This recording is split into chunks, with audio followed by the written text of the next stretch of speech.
Hello, hello.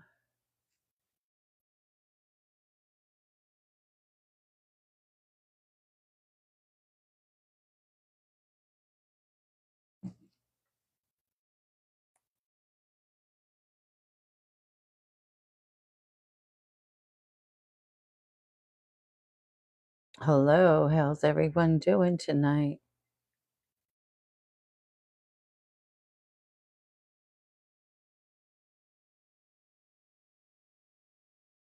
Hey, Catherine, how are you? Hi, Wendy.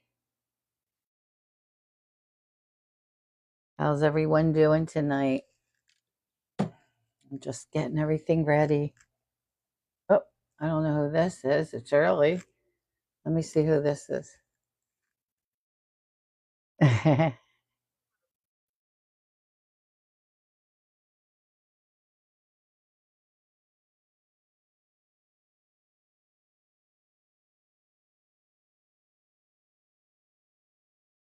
One second, let me just get this. Can you hear me, Dashma? Hello?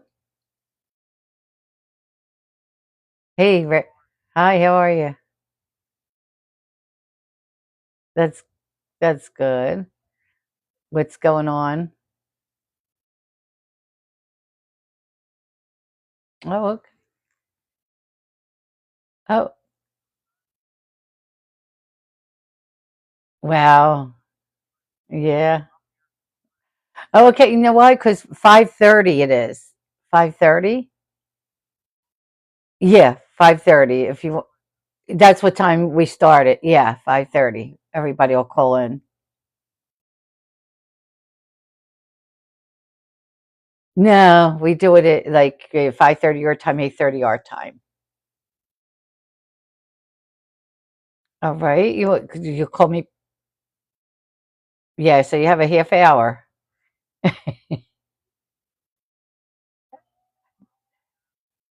That sounds good. All right. I'll talk to you then.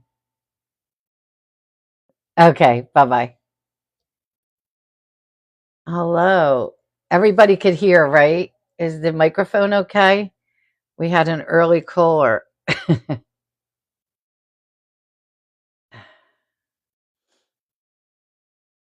Oh, okay. I wanted to make sure with the mic. You never do know with the mic. So, how you doing, Wendy? Dashma, welcome in everyone. I see Emma, Catherine, Carol. Hey, Mickey. I see those emotes. How are you?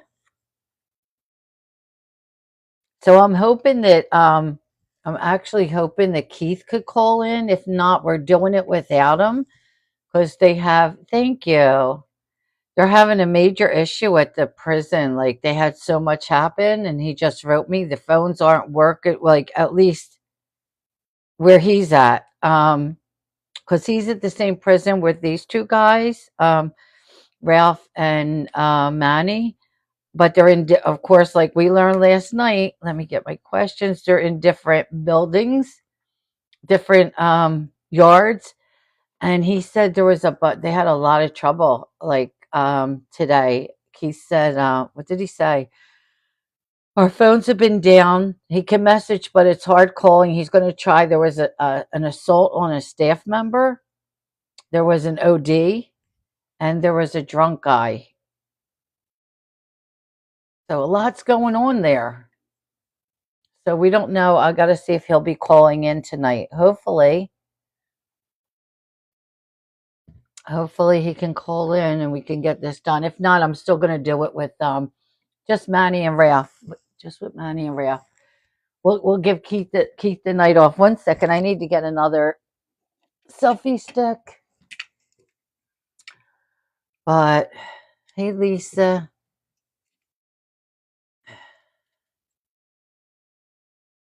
So how's everybody's night going?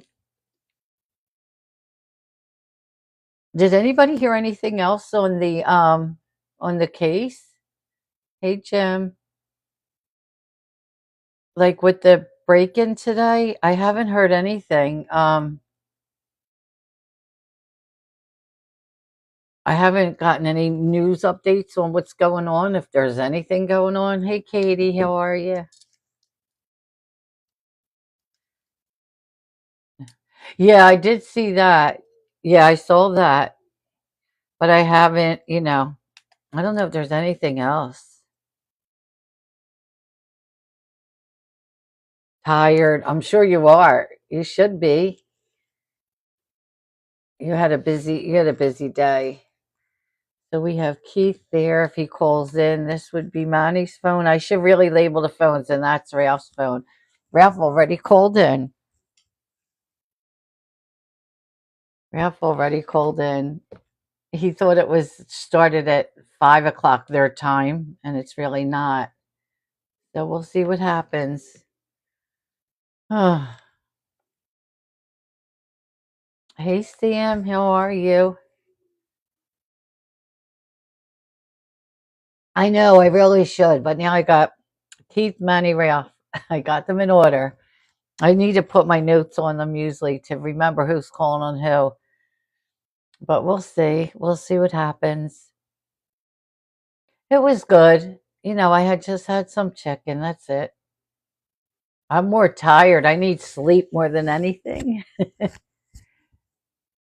Oh, last night was so much fun. It was so much fun. It really was. Last night's live was fun. That was a good one. Josh and John are they're crazy. You're both crazy, and it's funny. Did you tell Nicole about JLR? I saw she was. Yeah, when she came on, I did tell her. I did tell her. So I found I found an article on, was it one of the news breaks? On that, and they said that he was supposed to, let me get it. So it says that the sheriff's office in Washington um, posted an incident report and said they were going to arrest him, but he left town. It says they were going to arrest him. He was not formally charged yet, but that when they went to arrest him, but he left the state. It says, and that is on where did I get this from?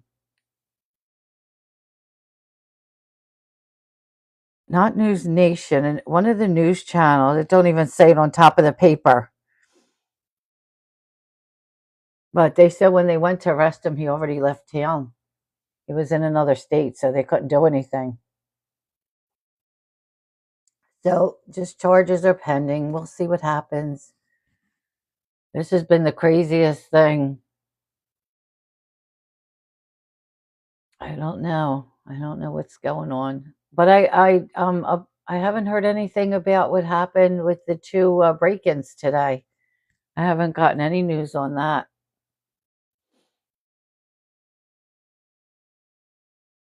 So we'll have to see. If everyone could tap the screen and share it out, I would appreciate you. Um, no, they said that it happened in where she's at, not in Florida. Where's it at?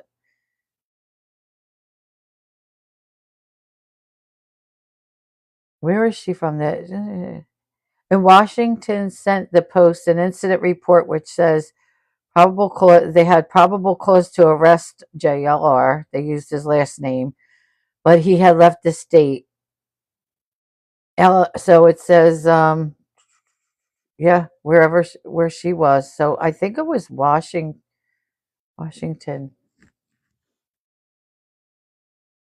Washington County.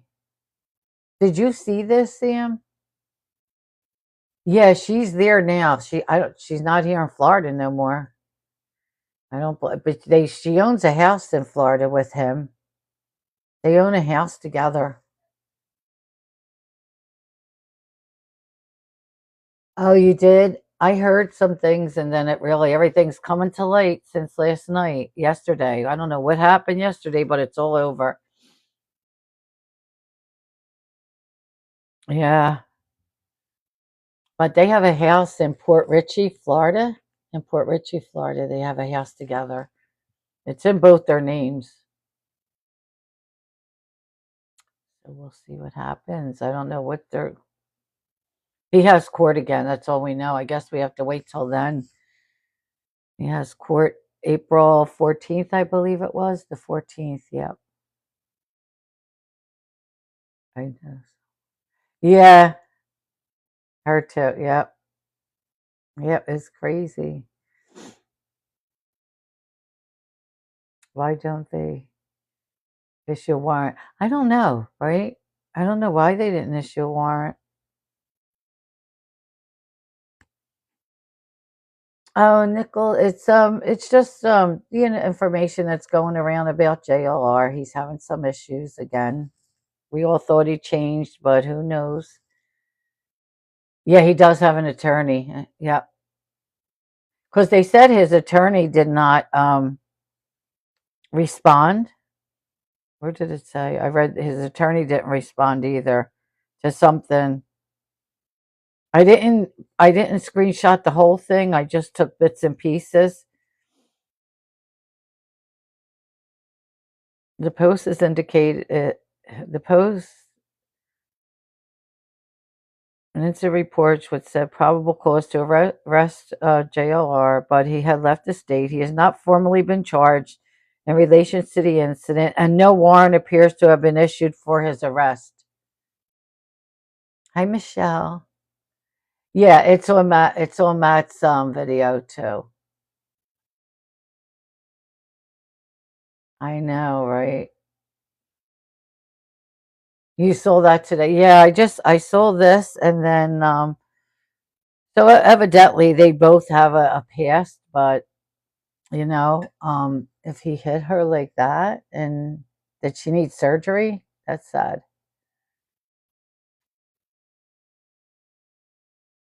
So now we're on the honors, right?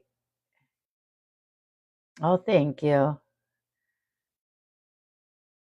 I know it really is, Lisa. For everyone involved, it's really sad. I feel bad for her, like, and I really thought he changed, but we don't know. We don't know anybody. It's just what we hear. Just what we hear. So has anybody heard anything when the arrest today? I mean, there was no arrest. The incidents today, if they caught anybody, so far as I heard, they didn't catch anybody yet. The two break-ins, they believe it's the same guy that broke into, the one house she called, and the second one. Yeah, Becca, this morning, there was in the same county, Pima County, a man broke into a house. A woman, she did call. Thank God she's okay. She did call the police. They said he had the same pants, the same shirt, same sneakers, and a backpack. Like everything was so similar to the one that was on Nancy's ring camera, on her camera. Let me see. So thank God she's okay, and she was able to call the police. But then he went into another house, but left real fast. But they didn't catch. He got away. He got away. It's ridiculous. He got away. No, they did call for DNA. They had a DNA kit because of they wanted to get the DNA off of the doorknob, and they said they usually don't do that. There was a police officer on the live today, and he said they usually don't do that unless it's really like someone they suspect and they need to get to the bottom of it. It's not normal to get a DNA kit. So, but he got away. I haven't heard anything. Thank you. I haven't heard a thing. And that was 4 a.m. Arizona time, 4 a.m. this morning. Oh, here we go with the flash goal. Please stop. We need 13 heart pops. 13 heart pops. No, they couldn't even get them. Exactly. That was crazy. They couldn't even, not an arrest. And the sheriff still didn't do a press conference, which I think he does owe everyone there because come on now. He really should give a press conference, let people know what's going on there in that town, and like let them know that there is somebody. It's dangerous right now. Look at what happened. What's today? Today's Friday, Thursday, Wednesday night, I believe. Wednesday night, with the incident, the mall shooting. Like he hasn't spoke out on anything, and I think it's ridiculous. He needs to let everyone know. Normally they do. Normally you'll have a press conference. He did a one-on-one. He did a radio, something on the radio today. We played a little bit of it, but not a lot was said.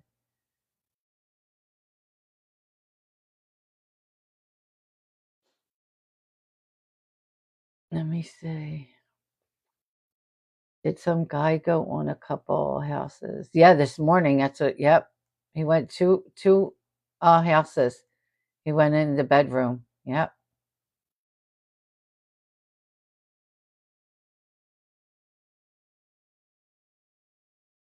They couldn't even get him. Serious crimes yeah. Let me catch up on these, Parker. There is reports made against him. But yeah, it's crazy. That far from. Oh, we should go. Yeah. Oh, all right, Sam. I didn't know you weren't far from there. Oh my God, that's great, Sam. If JR truly did it, I might have to show him how that feels. Sam, I mean, I don't. I don't think she's lying only because, is she really going to beat herself like that? And have to go to hospital and have reconstructive surgery? He does have a past. I showed a video too of how he was at the Karen Reed trial, like outside, chasing her down, like outside her car, chasing and screaming. Like there's hospital records. I don't think she would beat herself that bad. You know what I mean? I'm in Oklahoma. We got, oh, okay. If I didn't read the hospital records and I saw the paperwork from there, if she just said, oh my God, he hit me, that's different. But you go to hospital beaten. She wasn't just hit, she was beaten. And for them to give a restraining order, for them to award the restraining order. Right, exactly. That part, Sam. Yep. Yeah, I believe because he does have a history of doing that. I just thought he changed.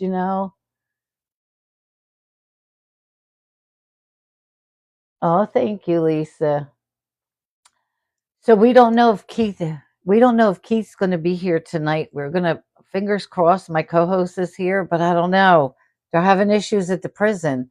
Oh, how many hard puffs? I always forget to look. Okay, we have 8 of the 13.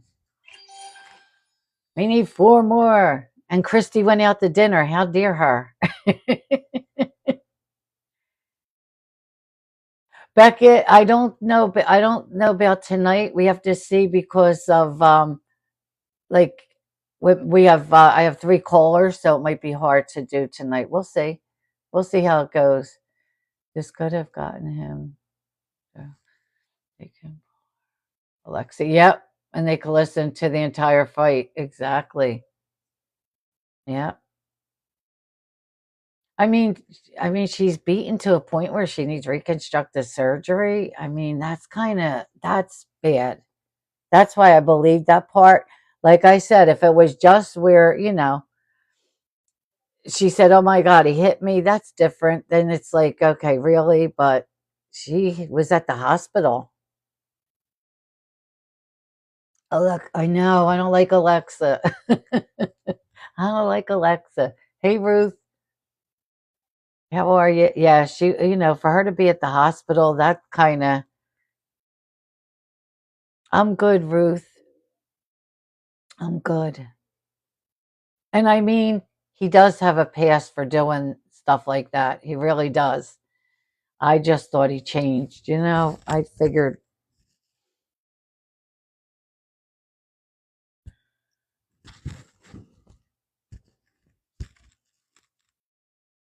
And you could find there's Matt. He's on TikTok. He does fabulous. Let me see. Let me pull him up for you to go. You can follow him. I can't say his name. Somebody, I got to get him here. I don't know how to say his last name, Matt, but he has it on his page too. If anybody wants to go listen to it, I love this kid. He's amazing. I go to him for like I go on his lives on his page every day just to get updates. I know, breaking news, right? I can, yeah, exactly.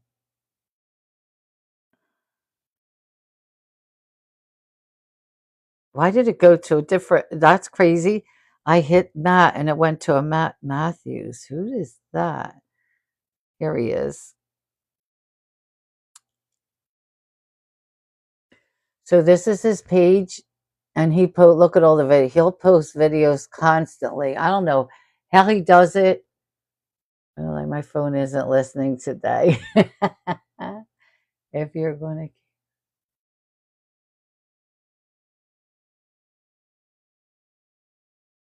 oh no, you're allowed to think any way you want. Don't feel that way. And no, we're having a prison call, but we do go over everything. We go over everything. I mean, it's up to you. Let me see. What is this?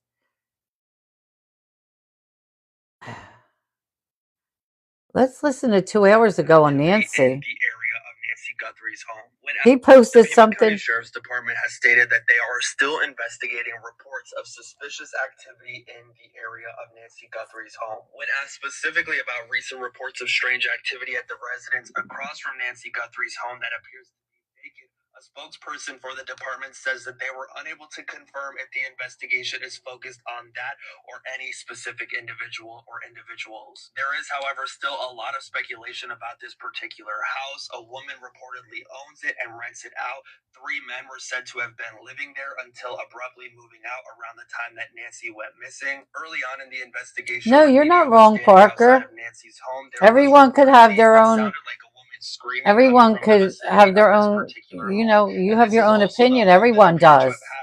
Exactly. Footage of the masked man standing at Nancy's front door. And for perspective, this is the home in question, and that is Nancy's home. According to this spokesperson from the Pima County Sheriff's Department, DNA testing is still reportedly ongoing, though past efforts to use DNA samples collected from Nancy's home to identify a suspect or person of interest have been unsuccessful thus far. Now, recently it was being reported that new surveillance footage from Nancy's Uber ride from her home to Annie and Tommaso's home on January 31st, 2026 was obtained. This spokesperson was asked about this and they said, quote, "I have not been advised of any additional video identified in this investigation."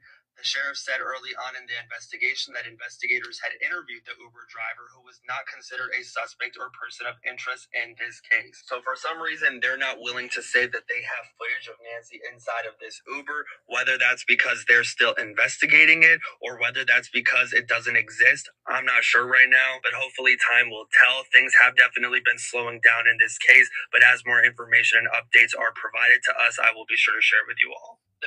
So really, there's no updates on what happened today. And yeah, everybody can have their own opinion. They absolutely can.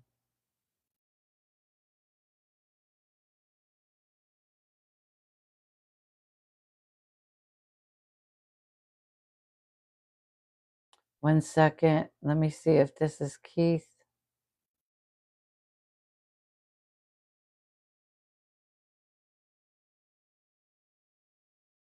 Why in the world did they not search? I know. I know. I don't get it. Why they're not searching the house. And we aren't staying on that one subject. It's a prison call night.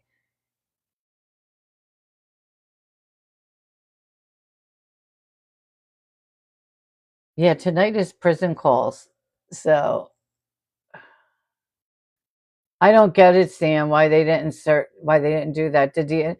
He didn't do he was supposed to do a press he was supposed to do a press conference tonight, or at least speak, Joyce, and he didn't. All he did was he spoke to someone on the radio. It was so hard to hear. I did try to play it. 857 Tucson had it on there, and we tried to play it, but it was so, you would have to go play it yourself. It's from this afternoon. Hey, Chris. But it was so hard to understand. It really was. Like, for me to play it for the chat, like there was a little static in there because we're listening to him on the radio, Nanos on the radio, and then it was being streamed by 857. Then I was trying to stream it to you guys. It was like not the best, I'll be honest with you. So, I mean, I know it's on there. Talk about himself more than anything. Oh, he did? That's what I heard. That's what I heard. I heard him. Yep. I heard the same thing, Becca.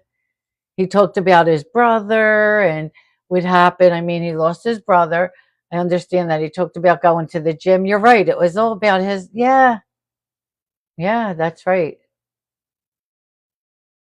The things coming out about you. I know, it really is. It really is.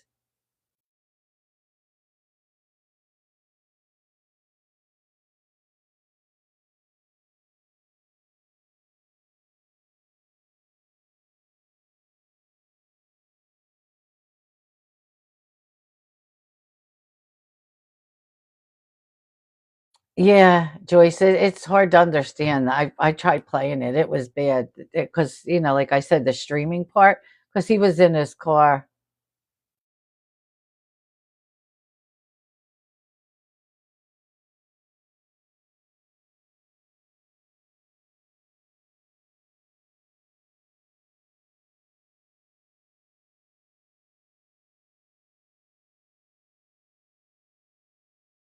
So I'm waiting to hear from Keith to see if he can make it. I'm excited about making. Oh my God, Becca, we're gonna do that on a live. We're gonna make prison taffy. Today, Ray looked it up. Oh my God, she even found out like you can use different other things to make some. So we're gonna try it. We're gonna try it. Okay, question. Should I do it live and just do it randomly, or should I try it before I do it live and then come live and do it again? Should we try it and see how we mess up? No.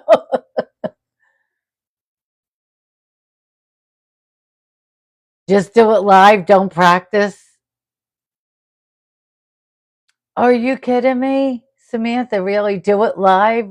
Well, okay. Because you know what? Someone said to me, I was talking to my friend, Mark, he's a private investigator, and I was telling him about the live last night, and he's like, I think you better practice before you do it live. And I'm like, really? I'm like, but these are my friends. If we mess up, we mess up. It's not like I'm out to impress you guys. Let's do it live. All right. Oh, yeah. Oh, absolutely. Oh, Becca, when we're doing it, boxes for sure. Boxes for sure. Oh my God. Pink lemonade, all right. They told me, what did they use? Kool-Aid, he told us. This is Manny. You have a prepaid call from Manuel. Here's our friend Manny. You guys, this is the guy that calls me every night, like every night before he goes to bed. He calls me. He's our Manny Monday. You have a prepaid call. You will not be charged for this call.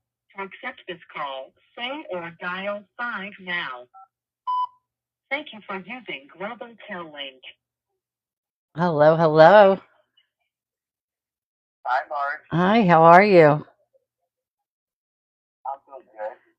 I'm good. Long time no talk.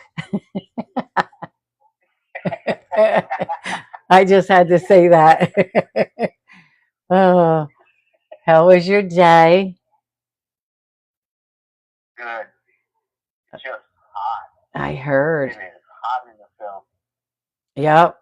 Man. It's hot there, I know. Do you have Aria with you? Yeah, I got Aria right here. Oh, okay. All right. That's his dog. For everyone who's wondering who that is. So Lisa says hi. Yeah, here's everybody's coming in. Oh, guess who called me at 8 o'clock? Well, 8 o'clock my time, 5 o'clock your time. Ralph. He called early. Uh, he already called. Oh, wait a minute. So Keith won't be calling in, Jamie? They're having problems with it. Well, they're having issues over at his building. So Jamie just said he won't be able to call in. He told me he might not be able to. He did message me, Jamie.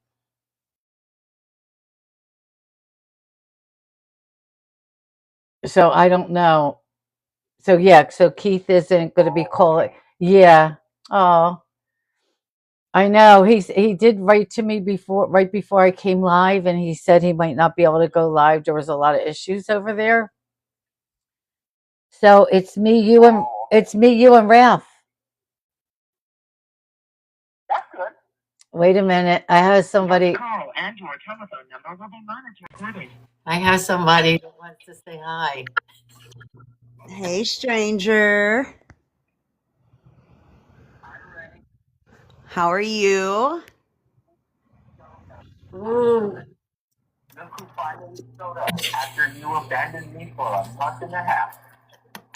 Wait, no. You have been sleeping for a month and a half. You've not been on this live. Oh my God. That's right. No, it's No, you can't block somebody when they've never accepted your friend request. oh my God.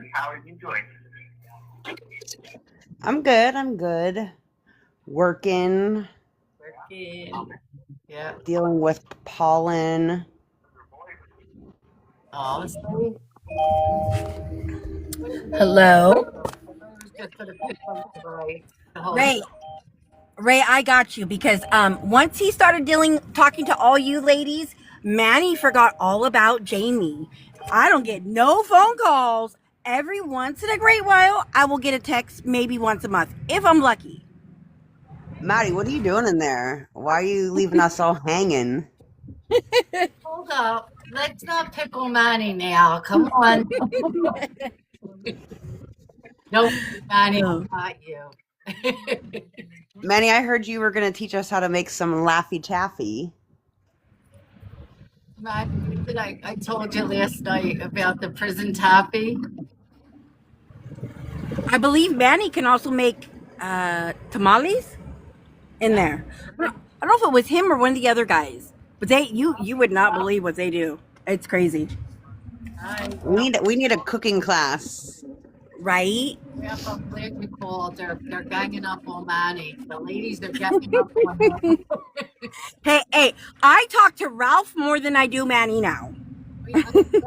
You talk to Ralph more than Manny? Yeah, because Manny don't even check in with me anymore. At least Ralph checks in on me. Manny very seldom will call, and I'm like, oh, look, stranger. Manny, we've Ugh, missed your voice. I know. Yep. Everybody missed you, Manny. Manny Mondays. We haven't been even over on the other app, so it's really bad. We all been here covering the Nancy case. We're covering Nancy's case. Oh, what a mess! It's not going, Ralph. It's not going. But Hi, Ralph. they did have somebody break into another house today near her with similar shoes, similar pants, similar shirt, similar and a backpack.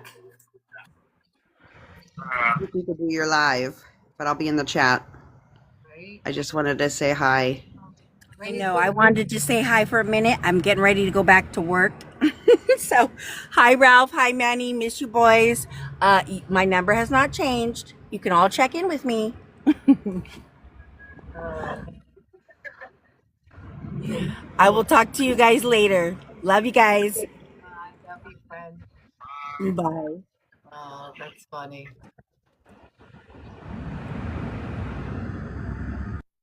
Yeah, she went in the chat too. Oh, that was nice. She came up. That was nice. That's awesome. Yeah. So we're all friends for those in the chat because we do have a lot of new people here. One second, I have to fix the boxes. Um, so I previously had well, Manny and Ralph both on here before, and then Manny usually does every Monday with me over on Favorite It, the other app. We haven't been over there because we're covering Nancy's case, as everyone knows. Ralph Keith won't be calling in tonight. They're having issues over there. So Okay. yeah, he won't be calling in. So it's just me, you, and Manny, which is Oh, which is fine. Which is fine. yeah. Yeah. So how you been, Ralph? I've been good. Good, I've good. been good, just working and just staying focused, you know. So, Yeah, I hear yeah. you. So everyone, we might as well get started. Can the guys tell us a little bit about themselves? Yeah, you haven't heard. So Emma, absolutely. So as we know, both of them are, this is Manny and Ralph. They're both in Pleasant Valley. They're in the same prison as Keith, but in different yards. They're both involved with the dog program. Am I right in saying that? Are you, Ralph? You're in the dog program, right? Yes. Yes. Yes. They're Yes. both involved in the dog program. Lisa said, hi, Ralph. Happy to have you too tonight. All Um, right. Thank you. and everyone knows Manny we talk every night. Like we talk every night. Shh, don't tell anybody else. I don't want to get you in trouble. We're only saying that with all these people watching. Ralph, I know. He told me we didn't talk for a few nights and he was like, oh my God, because I was traveling and it's been crazy, but yeah, we're all back. So hi, how's everyone Yeah, doing? tell me about it. I know. It was like the longest we went without talking to each other. Oh, Yeah, that was a rough week. I'm telling you. It's hard when we don't talk to each other. You would act like you would think it's really strange. I'm so used to talking and if we don't talk, it's like I'll message them. Is everything okay? You have to call me. And Ray says, I talk to Manny through Marge, but not every night. Don't worry, you're talked about every night, Ray. In a good way. Absolutely. In a good way. Absolutely. Yep. Yep. We love Ray. But anyway, so they're asking if we call and your telephone number will be monitored and recorded. if you could tell a little bit about yourselves. Manny, you want to go first? Like really, your name, your age, where you're from, how long you've been in, and whatever you want to tell about Hello, yourself. everybody. My name is Manuel. I'm from Tulare, California. I've been in prison now going on 21 years. And I've been going through a lot of changes, like trying to figure out about myself on where things happened and things went wrong. But it's a long journey to travel on and trying to find the right path to take. And I've been doing very well for the past, I would say, 13 years. I had a slip up 4 years ago, but now I'm back on the road again. And this program, being here, I've met a lot of great people. I got the pleasure to meet my brother Keith Erickson. I got the pleasure to meet my brother Ralph.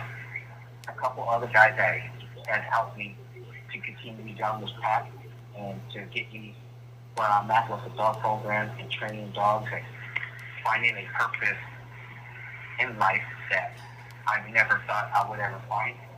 And the sad thing to say is that it took me to come to prison.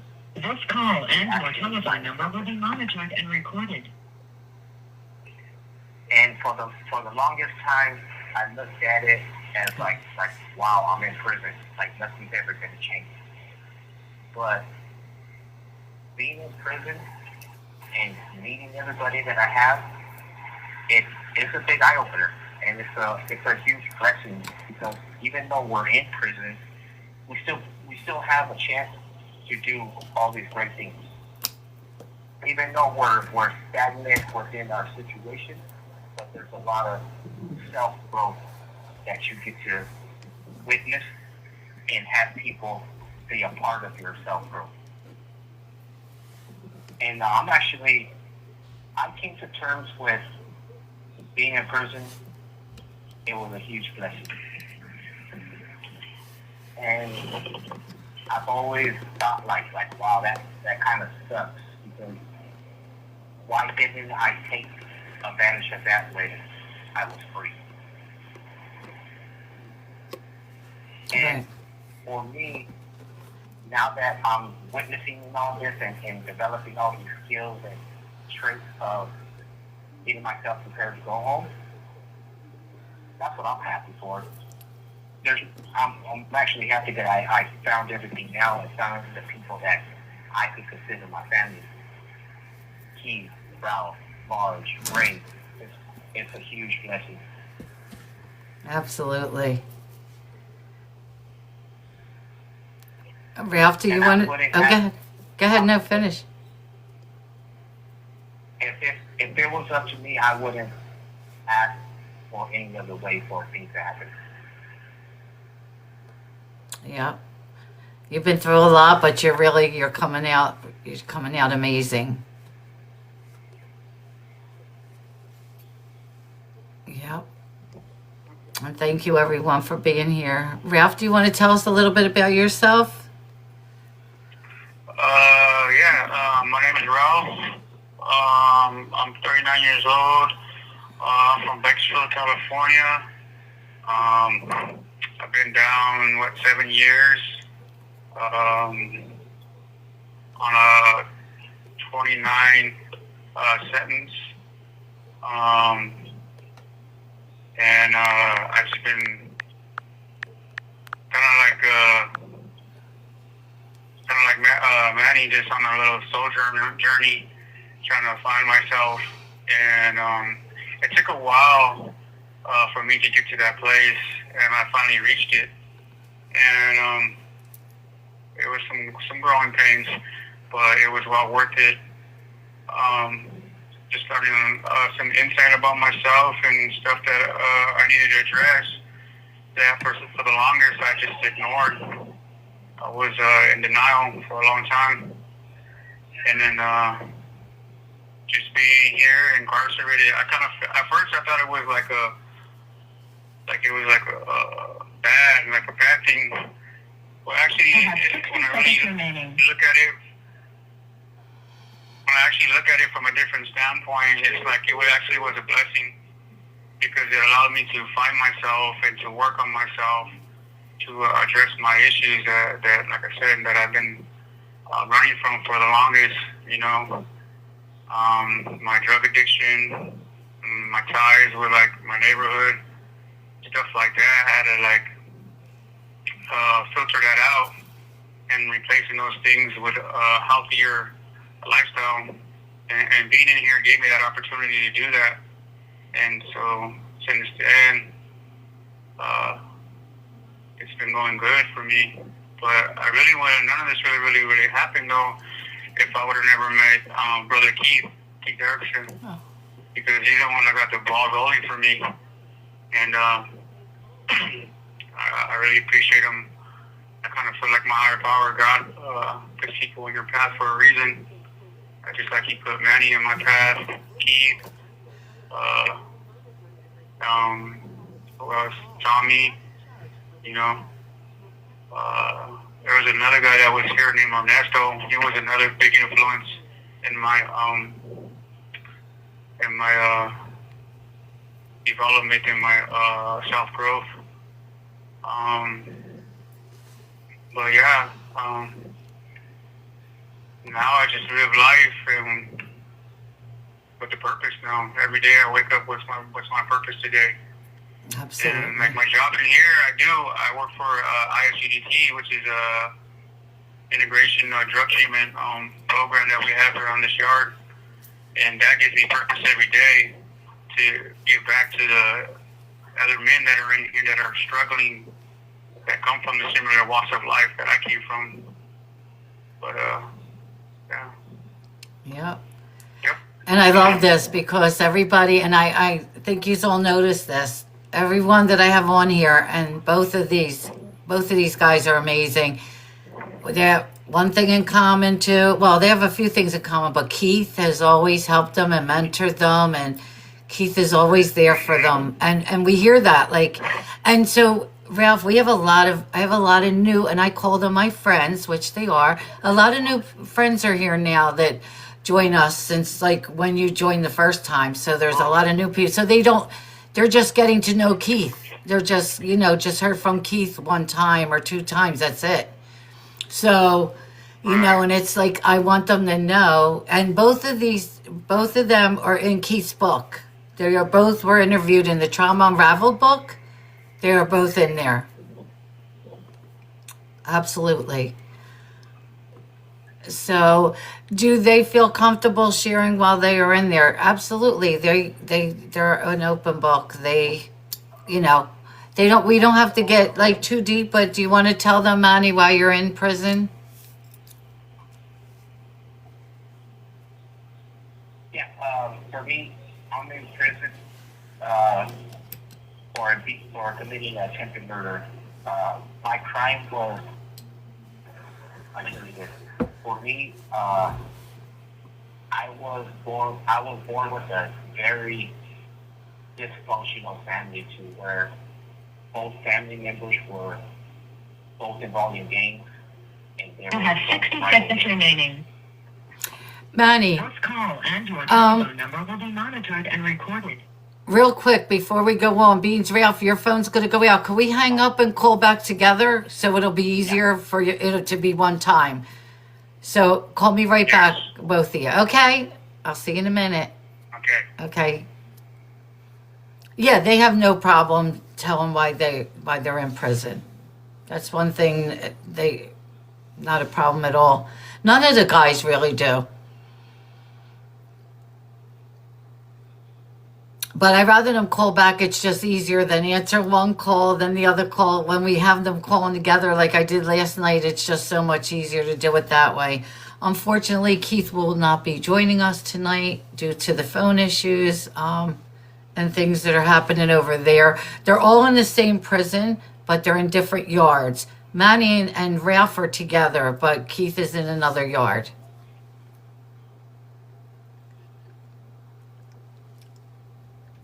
But thank you everyone for joining. If you could tap the screen and share it out. I can't tap tonight because I don't have a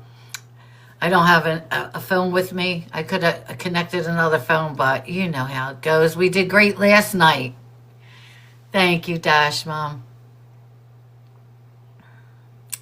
So we'll just wait for them to call back. Last night, Manny's phone was acting up. When he called, he was going in and out for a while. But how's everyone doing tonight? Ray, I'm so glad you came up and said hello. That made his night. Did you hear any more about the rob? No, we haven't heard anything. Nothing. He was starting to say attempted murder. Yeah. He did. It was attempted. He's actually, I don't know I forget what his sentence was. He'll tell us. But actually, he goes to board on June 5th. June 5th, and Manny's coming home. He'll be home by September. And everybody say a prayer for him. They had really rough childhood, both of them. Their families, it's really sad. My heart breaks for both of them. It's not an excuse. Trust me, it's not an excuse, but their situations, it's kind of strange they're not calling right back. Oh, here we go. Ralph is here. I was going to say, are the phones down everywhere? And it is. And they were younger. And call from Ralph Valenzuela. an incarcerated individual at the present Ralph Valley is the State shy Prison, one, but he's been Carolina, doing great. California. He's This been. call and your telephone He number was will be afraid to monitored talk to and me the recorded. first time. You have a prepaid call. You will not be charged for the. Like, who's afraid of Marge? Thank you for using Global Tel Link. Hey, Ralph. Hi. I'm waiting for Manny. It's taking him a little longer. Yeah. Are you having phone issues too? Or no? No. No? I know last night when he called me last night around, I want to say 11:45, near midnight, and he was going in and out a lot, in and out, in and out. Like the phone call was really, and then it straightened out after a while. Yeah. Yeah. Oh, it's probably just a reception or something. Yeah. I heard yous are getting new tablets. I say phones, they're tablets. I don't know why I say phones. Yeah, we're supposed to. I'm still waiting on that. Yeah, I'm not gonna hold my breath, but I yeah. know you've been getting them for quite a long time now. Yeah. I was gonna let him finish up, but I don't. We're waiting. We'll see. I wonder if he had to It's all right here. Do you have to restart your tablet every hour? Do you have to do that? Do you have to do that? No. Oh no. Not on this, no. Oh, okay. Because there's another prison. If they call in, they have to restart every hour. They have to sign out and sign in. Oh, wow. Yeah. Not with this one. Oh, okay. I haven't talked to Keith but maybe 3 times in the past 3 days, Jamie. Wow. Yeah, he wrote to me earlier.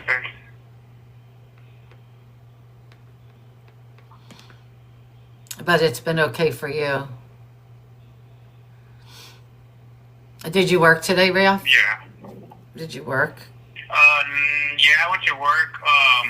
Yeah. We're getting ready for this graduation for one of our students Oh. that we have. Mm-hmm. Yeah, on the next month, on the 2nd, we're going to have a graduation for them. Oh, That's okay. pretty cool. Yeah, yeah. Yeah. Oh my God. Somebody asked, what do you do for work? I'm a peer mentor. Okay. Basically, what I do at my job, I help the students that if they don't understand the curriculum, I basically help them to like bring it down to their understanding. That and just to get the conversation going. That's pretty much it. Oh, okay. Help out the counselor that's actually designated for that group. Yeah, facilitate. Yeah. Manny's calling in now. Global Tel Link. There you go. He's I back. said bye. It got quiet. What happened? Oh, it said bye? Yeah. Oh no. Oh, okay. So we're back. Oh. What was your question? No, so when they were asking about oh wait a minute. Let's get back. Real quick, Ralph. We got that. What's the graduation for? Jamie asked. It's completion for the program, the SAT program. Oh, okay. Oh, all right. So, Manny, we were talking about why you, what was your crime while you were in there. We got as far as, what you did, attempted murder and... Yeah, I was raised in a house of very, very dysfunctional family. Growing up, both my parents were involved in gangs. But at the time, my mom being with my biological father, he was a rival gang member. And when my mom had my brother, which is 2 years younger than me, they ended up getting a divorce. And all the guys that my mom were dating or ended up marrying, they became part of the gang that she was from. And growing up, I was raised up like that was a normal life of being in gangs, drinking, partying all the time, all these work belief systems I developed thinking that all this stuff was normal. So I ended up getting involved in gangs, and with all the... This call and your telephone number will be monitored and recorded.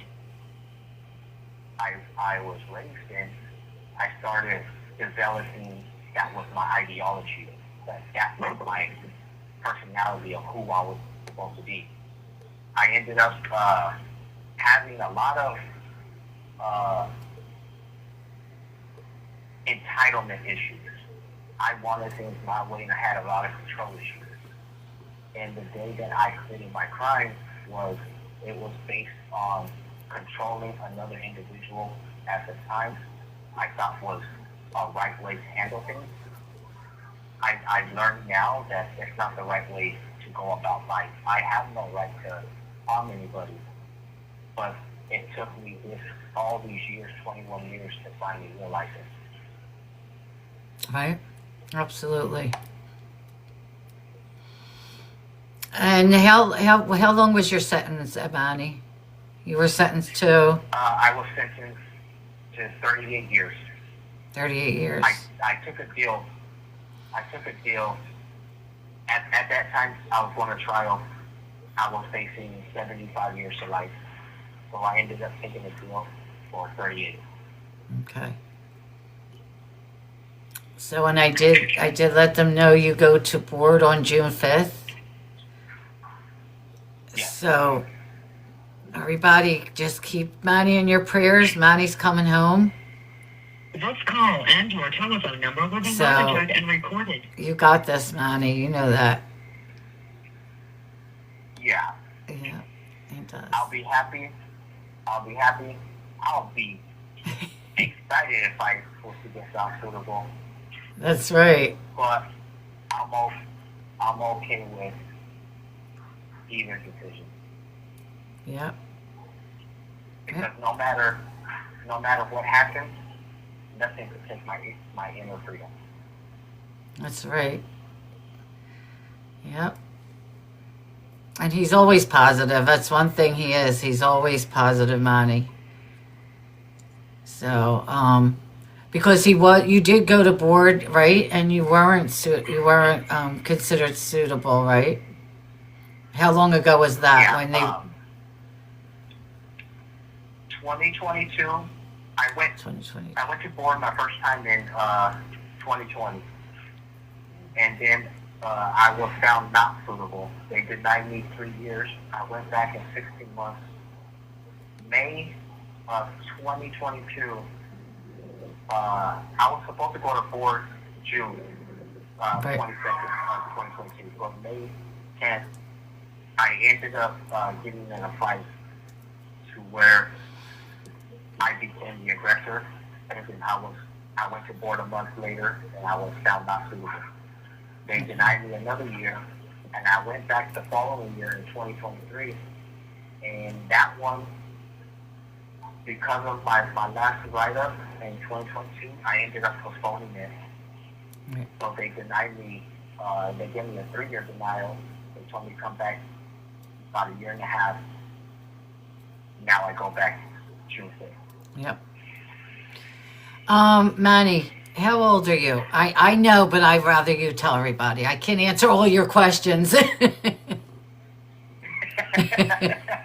am 39 years old. 39. Yeah. 39 years old. Okay. So, Ralph, do you want to tell us a little bit about your crime and why you were in prison? And you don't, as much as you're comfortable with.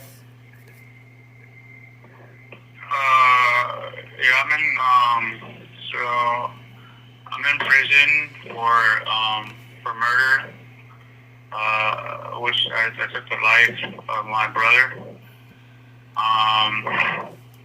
which I got sentenced to 29 years for that, because I took a deal.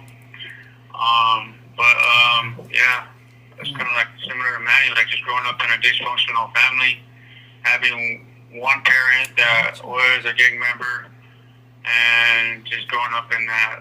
This call and your telephone number will be monitored and recorded. Having like other family members that were gang members as well, so kind of like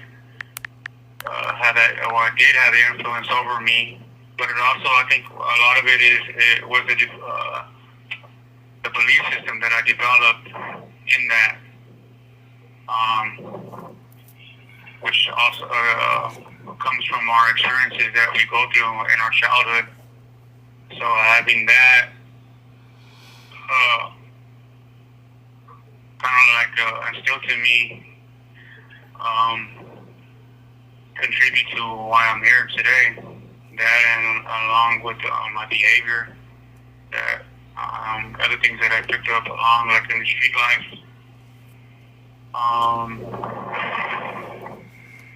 But it took me a while to really understand that, like, that because of my belief system,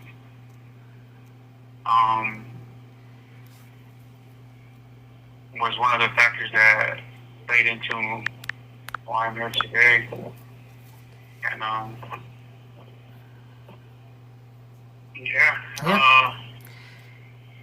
so I just been, talking about my case is kind of hard, but it really hits home. Yeah. But so like I said, there's my belief system played a factor into it. Influences that were around me. So like now I'm really big on like what I allow around me, who I allow around me, like stuff like that, stuff that I read, Right. Like today, like I'm trying to like work on my music, Yeah. Because that played entertainment played a big part in my belief system. Listening to rap music and I guess you call it Chicano music, listening to stuff like that influenced me and it did contribute to my belief system. Why you gotta be this way, you gotta do this. This is how gang members roll. This is what gang members do and stuff like that. And it really, I started to believe it, and I started to like, how you say, cultivate it inside my heart and in my mind. And and my brother was right there next to me. My brother was my age dude. We were hip to hip. Mm-hmm. And we kicked it around with the same people, hung around, went to the same school. We did pretty much everything together. We were the ones that took care of the family and stuff like that. Right. And I mean by that is like, anybody messes with our other siblings or our sisters, we would take care of it and stuff like that. And then like I said, like having a dad that was also a gang member. Hey, you don't let nobody talk to your mom like that. This is what you do. And stuff like that. And it just it cultivated a wrong belief system in me. But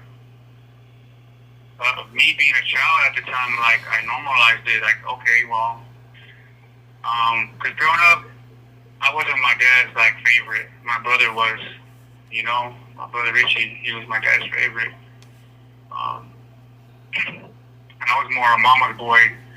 So my brother Richie, he was my dad's favorite, and he would always like give him a little extra more loving than he did me and stuff like that, And so like I said, like, well, I was trying to like appease to him, like prove to him that look, I could be just like my brother, Yeah, absolutely. Yeah. And that's what happened, Yeah. You have 60 seconds remaining. Well, yeah. Okay. Do you know what? So Ralph's gonna hang up. Manny, you want to hang up and both call back because we're a little off. See if it works this time. Yeah. Okay. All right. Call back, Ralph. Okay. Oh, I wish we didn't have to do this. Ralph, it breaks my heart for Ralph. It was his brother that he unalived, and it's sad, and what a mistake he made, and he knows it. I mean, and it just breaks my heart just to hear him talk. and he has trouble talking about it, but they will tell you. I mean, they have nothing to hide. It just, you know. Thank you, Georgia. Now we have Manny back. Where's Ralph? These phones are going to do me in tonight. Come on. California. This call and your telephone number will be monitored. It is, and their stories are both in Keith's book. They're both in Keith's book. Thank you for using Global Tel Link. Hey, Manny. Now you're here and Ralph isn't. I can't. And by the way, don't worry. When you get out, you're going to have plenty of turtles to take care of because Ray's going to send them to you because you know our joke. You can't have any more dogs because you get too attached to them. So Ray said, don't worry, she's got you with the turtles. Ray. I love Ray, I'm telling you. Oh, God. Could you imagine? Ray's amazing, she's sure. Could you imagine when we all meet up? California. That's right. Gwen, it's a joke because they, of course, they're in the dog program. And Manny has a habit of getting attached to the dogs every time. Like, oh, he was so upset. I remember, which dog was it that you were, the one before this last one, right? Hazel. Yeah.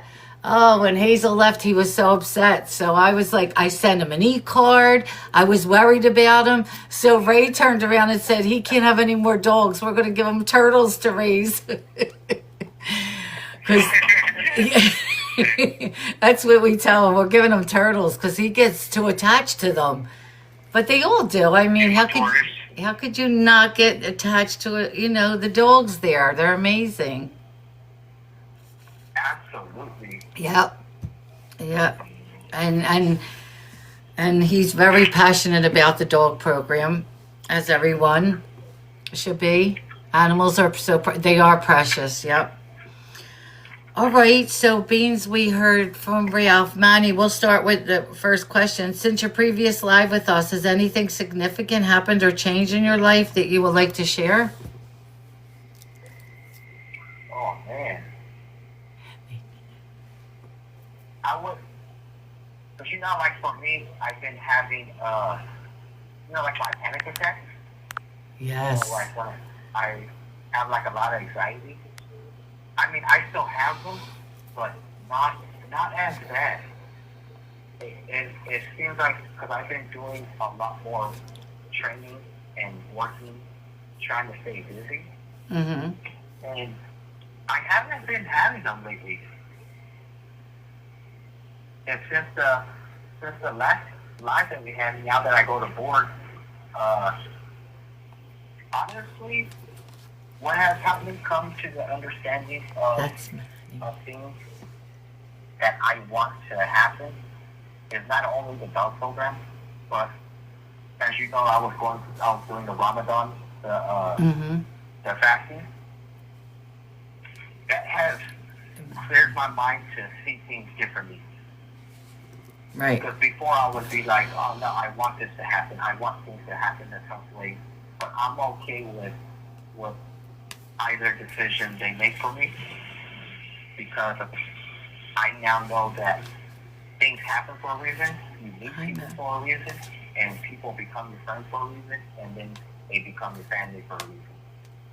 This call and your telephone number will be monitored and recorded. From talking to you with the podcast and Ray, I now have a bigger family. Absolutely. So my family, the most significant thing is my family has grown. It has. You're not kidding. You are so loved by so many people, and I told you that. Yep. And that's like honestly, I couldn't ask for anything better. And there's no other gift that could be better than having a bigger family. Yep. And Manny, I told them we had a conversation, you and me, and it was something I know you wouldn't have minded I shared because I shared it with like our group, you know. And when you told me Yeah. that you didn't get when you didn't get out the last time, was it that you weren't suitable? And Yeah. he touched my heart when he said, "Look, things happen for a reason." And if I would have gotten out, I would have never met you, Ray, Christy. And that was like, wow. Like, how could most people wouldn't think that way? They would be like, you know, I didn't get out. But like the way he thinks is like amazing. And that touched me that night. And that was just me and him on the phone. He wasn't saying this to everybody. Like that, if he would have got out, like, look, things happen for a reason. I mean, we are very close. We really are. I mean, we talk all the time. And I just, he touched me by saying that. Yep. He does. Everybody's saying you have a big heart. That's why, like for me, that's why I came to terms with, if they let me go home, I'm happy. But if not, I look at it now as my purpose is not fulfilled. And I truly believe that with my whole heart. Is I truly feel like if I don't go home this time, my purpose ain't fulfilled.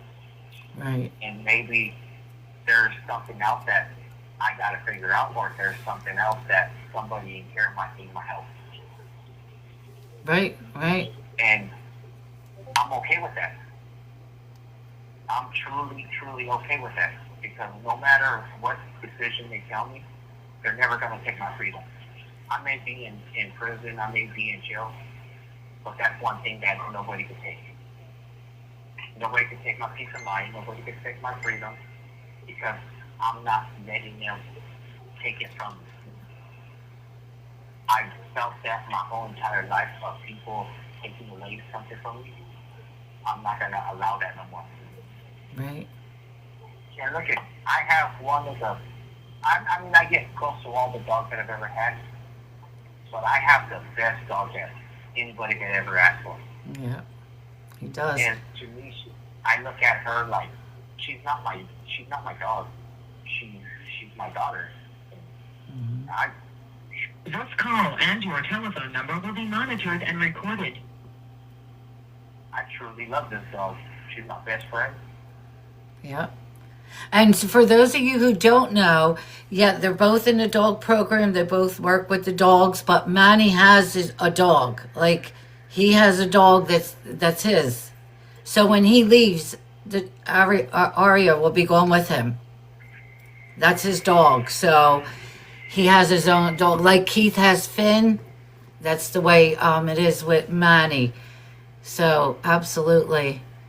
Just to hear Manny talk to you tells he has a big heart. Yep, he does. He does have a big heart. Yep. A dog daddy, Ray said.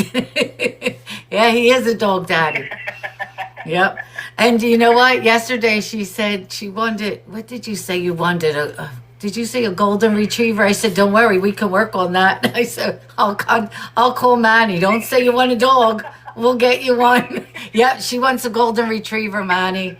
I said, don't say that because we can work on that. I have connections. I have Manny. Yeah, we could get her one. Told you, Ray.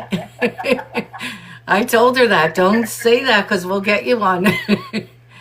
That's all she needs is another dog. Oh, man. So, Ralph, since I spoke to you previously, has anything changed significantly for you that you want to share with us? Since the last time we talked? Yes. I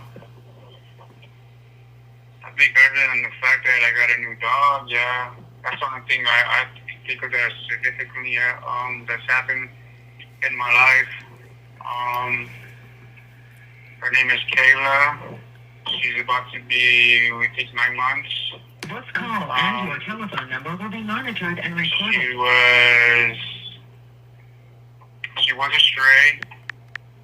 She was very, she came into the program very traumatized. like into she was in like freeze mode, a state of freeze. You get close to her or near her or touch her, she would like literally just like lock up and like use the restroom on herself. That's how terrified she was. But since I have had her and been able to working with her, it's been a journey. It's been an amazing one though, because it allows me the results that I've been getting from her. But just a simple thing is just love, that TLC, that tender love and care that I was able to give to her. It just shows me the power of love and what love can do, not just to another being, but people as well. Right. Just treating people with dignity, and that's what I've been doing with her, is giving her that, treating her with dignity, giving her that TLC. And it transformed her into this amazing, awesome, about to be 9 months puppy, and yeah. What kind of dog? What kind of dog? She's an American Pit. Oh, okay. Yeah. Wow. Yeah. But just to see the results and just her progress and her transformation is so amazing. When I'm going through it, when I don't feel like being here, like I just grab her and hold her, and she gives me that comfort, that peace, Right. We all have our ups and downs, and when I have my ups and downs, I just grab her and just hold on to her and just, Yeah. but she takes all that away. Yeah, right, exactly. But yeah. Yeah. Oh, that's amazing. It's like it never happened. Right, exactly. Yeah. Yep. Oh. So, Manny, are you involved in any new self-help groups or workshops? Anything? Yeah, right now we have it's a app on the tablet. It's called the Dovo. I don't go to any self-help groups in person, but I have been doing some on the tablet. And one of them is critical. It's called critical thinking. Right. And oh man, that one is kicking my behind. Okay. That stuff, it gets a little deep, and I've taken some lessons on there, and a couple of times it kicked me out, and it says, "Sorry, retake the test again. You need to dig deeper."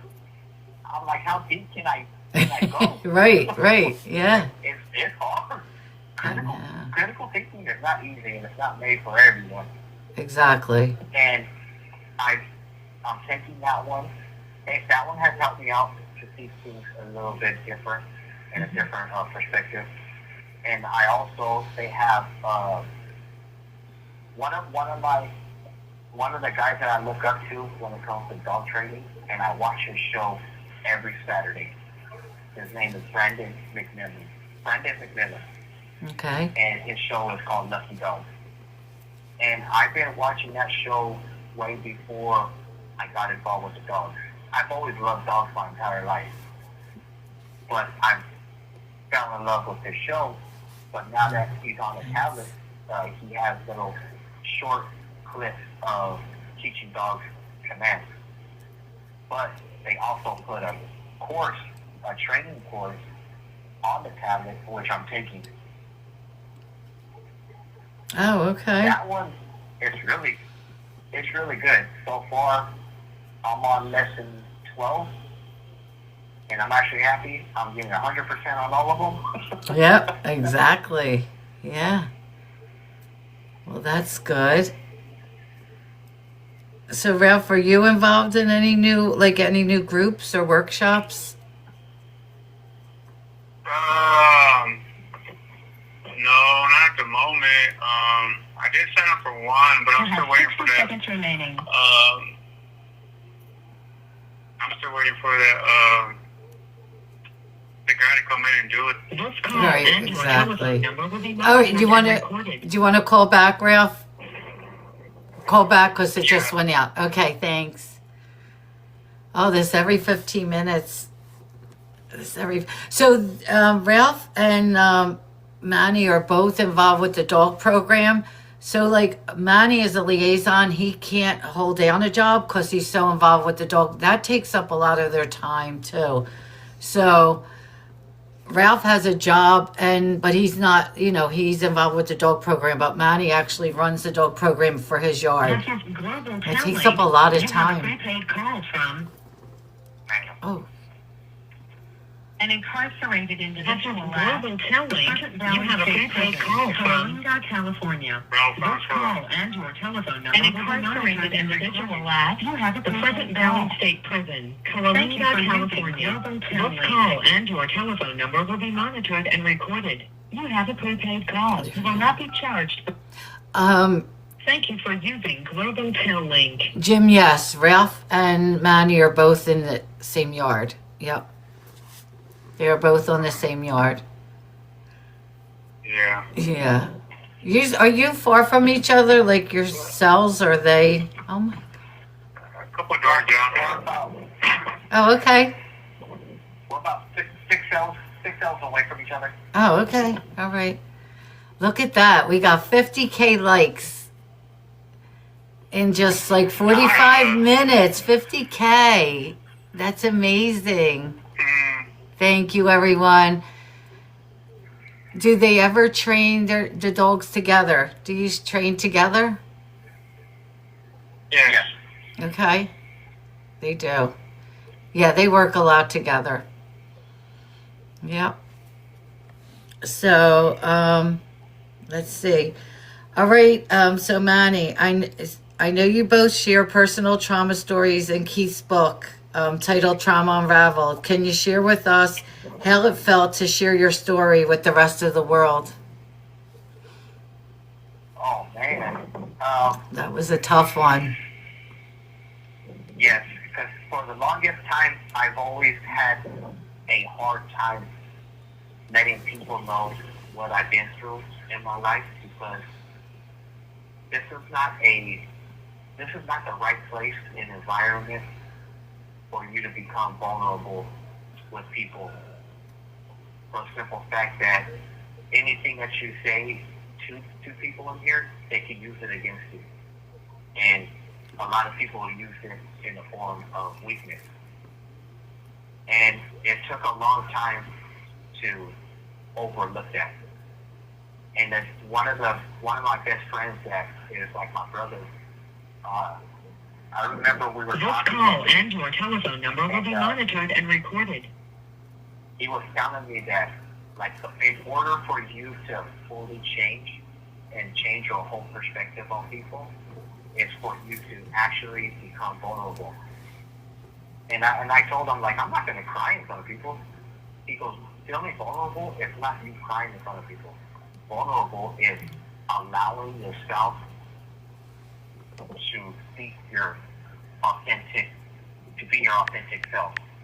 And for a long time, I tried to figure out what that was. And then I finally started doing a group which was called CGA, Criminal Gang Members Anonymous. And I remember trying to connect the dots of what really happened in my life.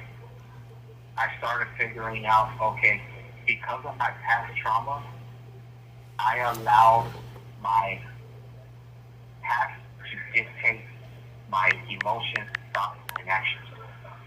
And when I finally came to terms that I was molested at the age of 12 by my mom's friend, it was my babysitter at the time.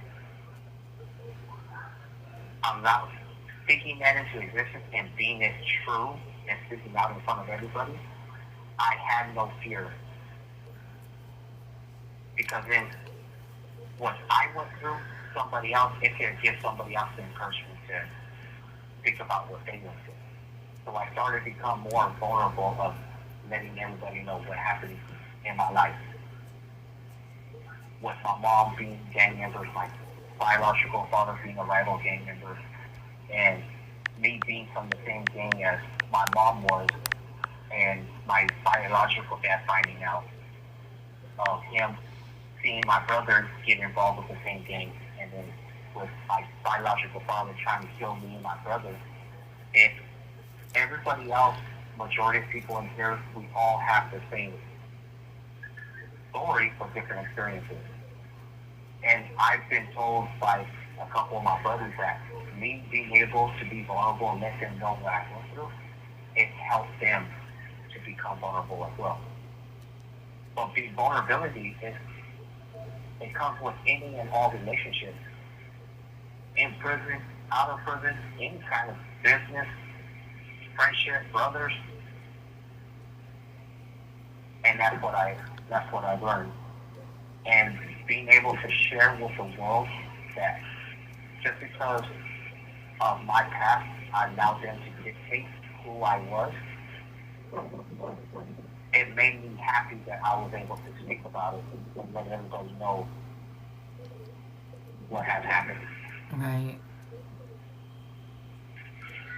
And Yeah. it was a great fulfilling thing to actually do, because I never thought about putting my story out there where everybody in the world could read it. Right. Right. But somebody will pick it up, and maybe it might encourage them to speak their truth. Exactly. And for those of you, to the book Travel Unraveled, it's available on Amazon. And also, I did tell everyone Keith did read the book. He reads all his books after he writes a book. He reads them, and I do have all the lives on our Charged with Change YouTube channel. You can go there and listen to them too. But both Manny, Ralph, and a few others that we've had on here, their story is in Keith's book. It was absolutely that was a hard night to sit and listen to all that. I'll be honest with you, Manny. You know, just like knowing you, knowing Ralph, knowing Tommy, so many people that were in there. You know, just to listen to that. You know, it's hard. Like, and I'm sure you guys had to sit and do it. You know. So it's not easy. Yep. And I appreciate you more than you know.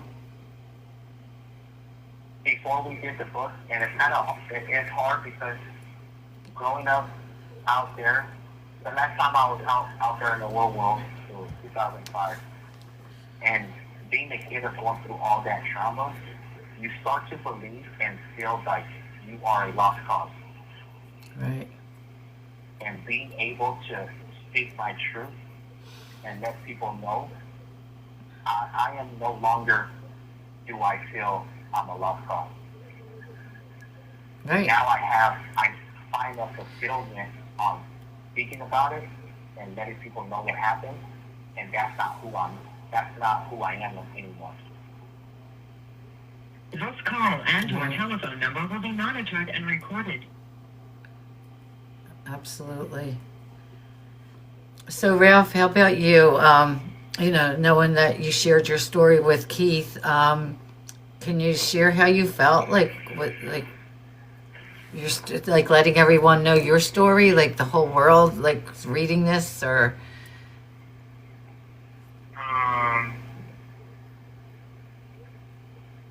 reading it, to put it out there in the world, it felt good to share my story, to release it to the world.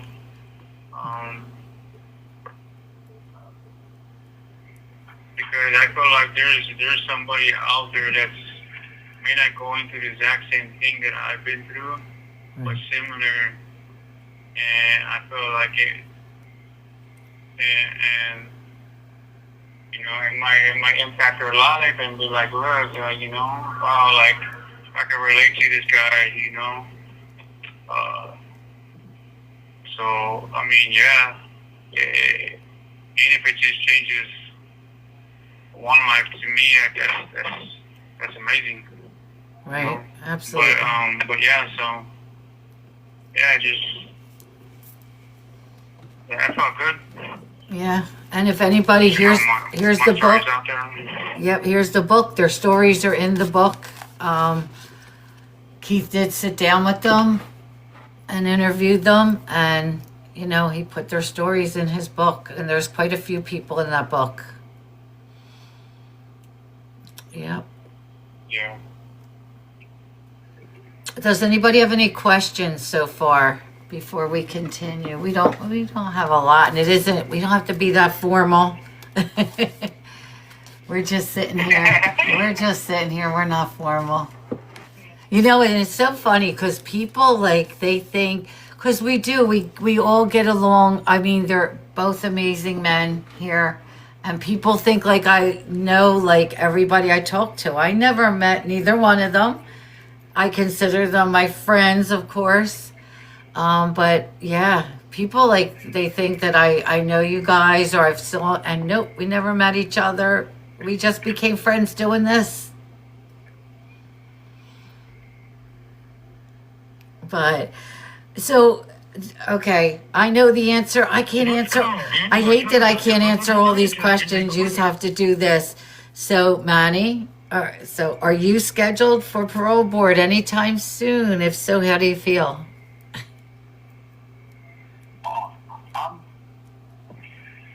I'm nervous. But you're scheduled. I'm not nervous. Like I'm nervous and scared at the same time. Because being in here for the amount of time that I've been in here, being able to be free is what scares me. Because I don't know how it is out there right now. Now, a lot of things have changed. And the thing that scares me the most is what's all the freedom. This call and your telephone number will be monitored and recorded.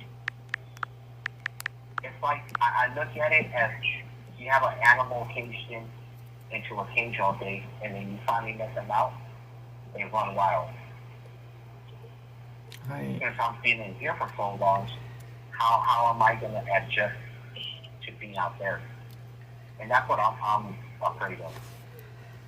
Okay. But I also know that I'm nervous because now I'm going to have to be on my own. I'm going to have a job, find a place to stay, bills, cars. Now I'm going to have all these responsibilities and always holding myself accountable. That's what it's like. Yeah. Kind of scares me most. Absolutely. Yeah. What year did you go in, Manny? What year were you? Did you go into 2005. 2005. Okay. So much has changed. Yeah. Every day things change. Every day things change. But yep, since 2005, absolutely. Yep. So I do have, before we go too far, I do have questions. I don't want to get them, because once the questions start rolling, it's hard to get them back the way that it's set up. Real quick, either one of you, have you received any feedback from anyone who's read your story, and if they contacted you? Has anybody reached out to you yet that you know of? No. No. Okay. No. No. I know the only person, I'll be honest with you, the only person I know that has happened to is Keith. Somebody read his story and contacted him, and so I know Keith did, but it's his book, but no, they haven't. How often do they come up for parole? It depends.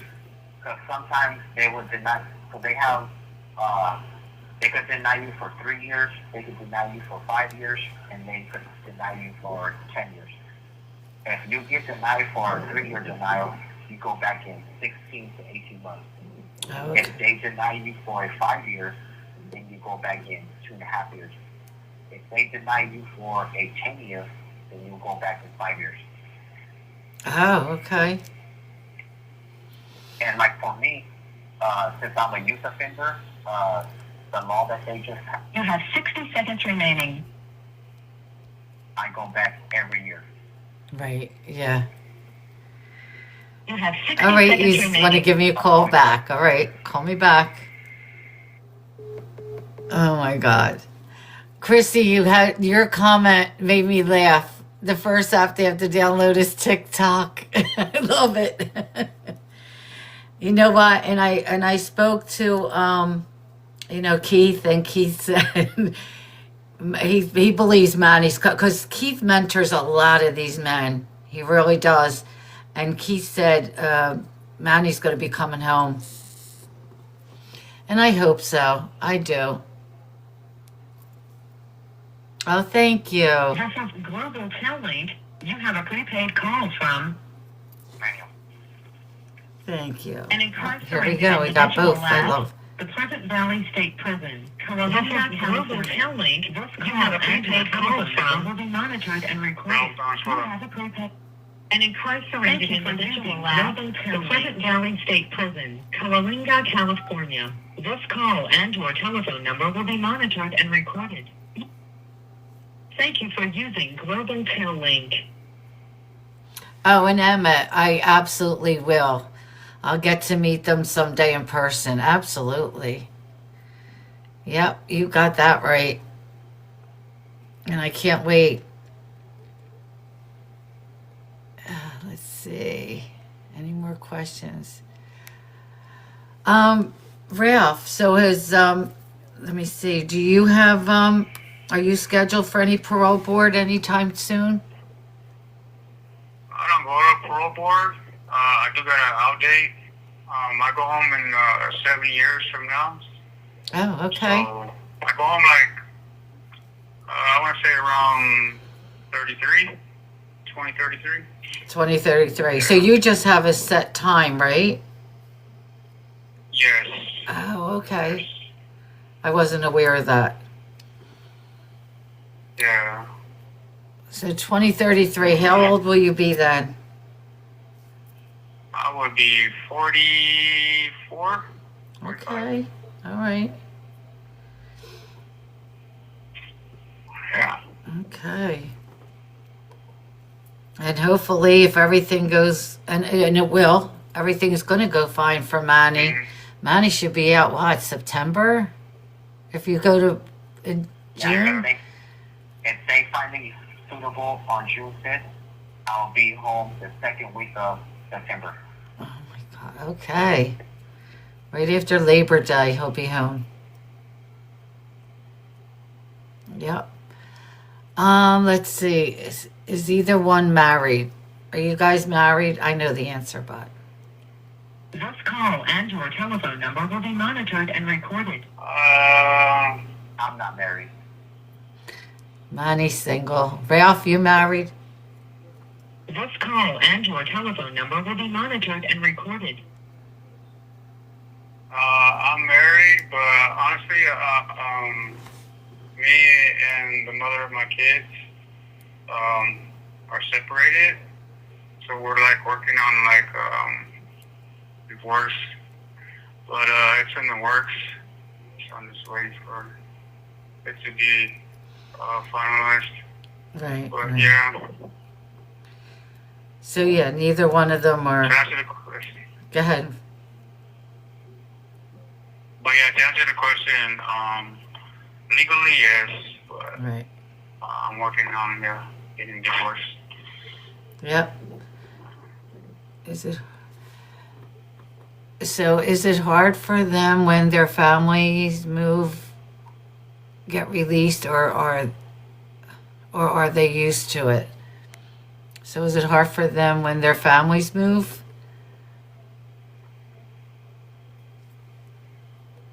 Have they? When our families move, What was the question? Wait, so I don't understand. Is it hard for them when their friends move, get released? Oh, okay, now I get it. I read that wrong.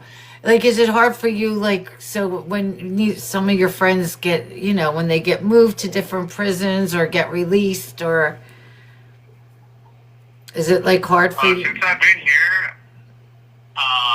been here, I had a couple of my childhood friends come through. Wow. And to see them go home, yeah, it's kind of hard, but then again, it's I'm gonna have my turn as well. So Yeah, that's how I look at it. You know, like my time will come soon. that's You know, true. so but yeah.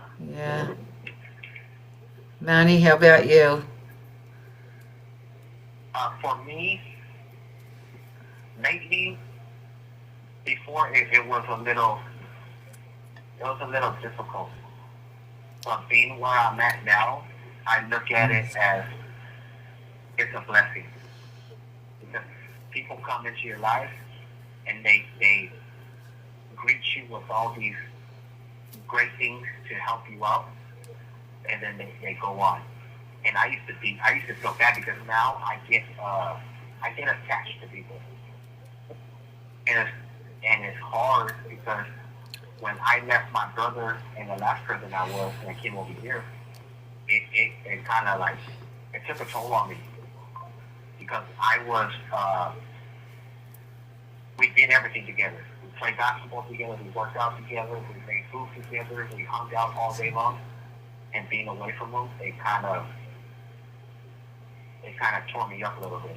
Right. But now that I've been on this yard in this prison for 4 years, I look at it as a blessing because he helped me out on my path that I was.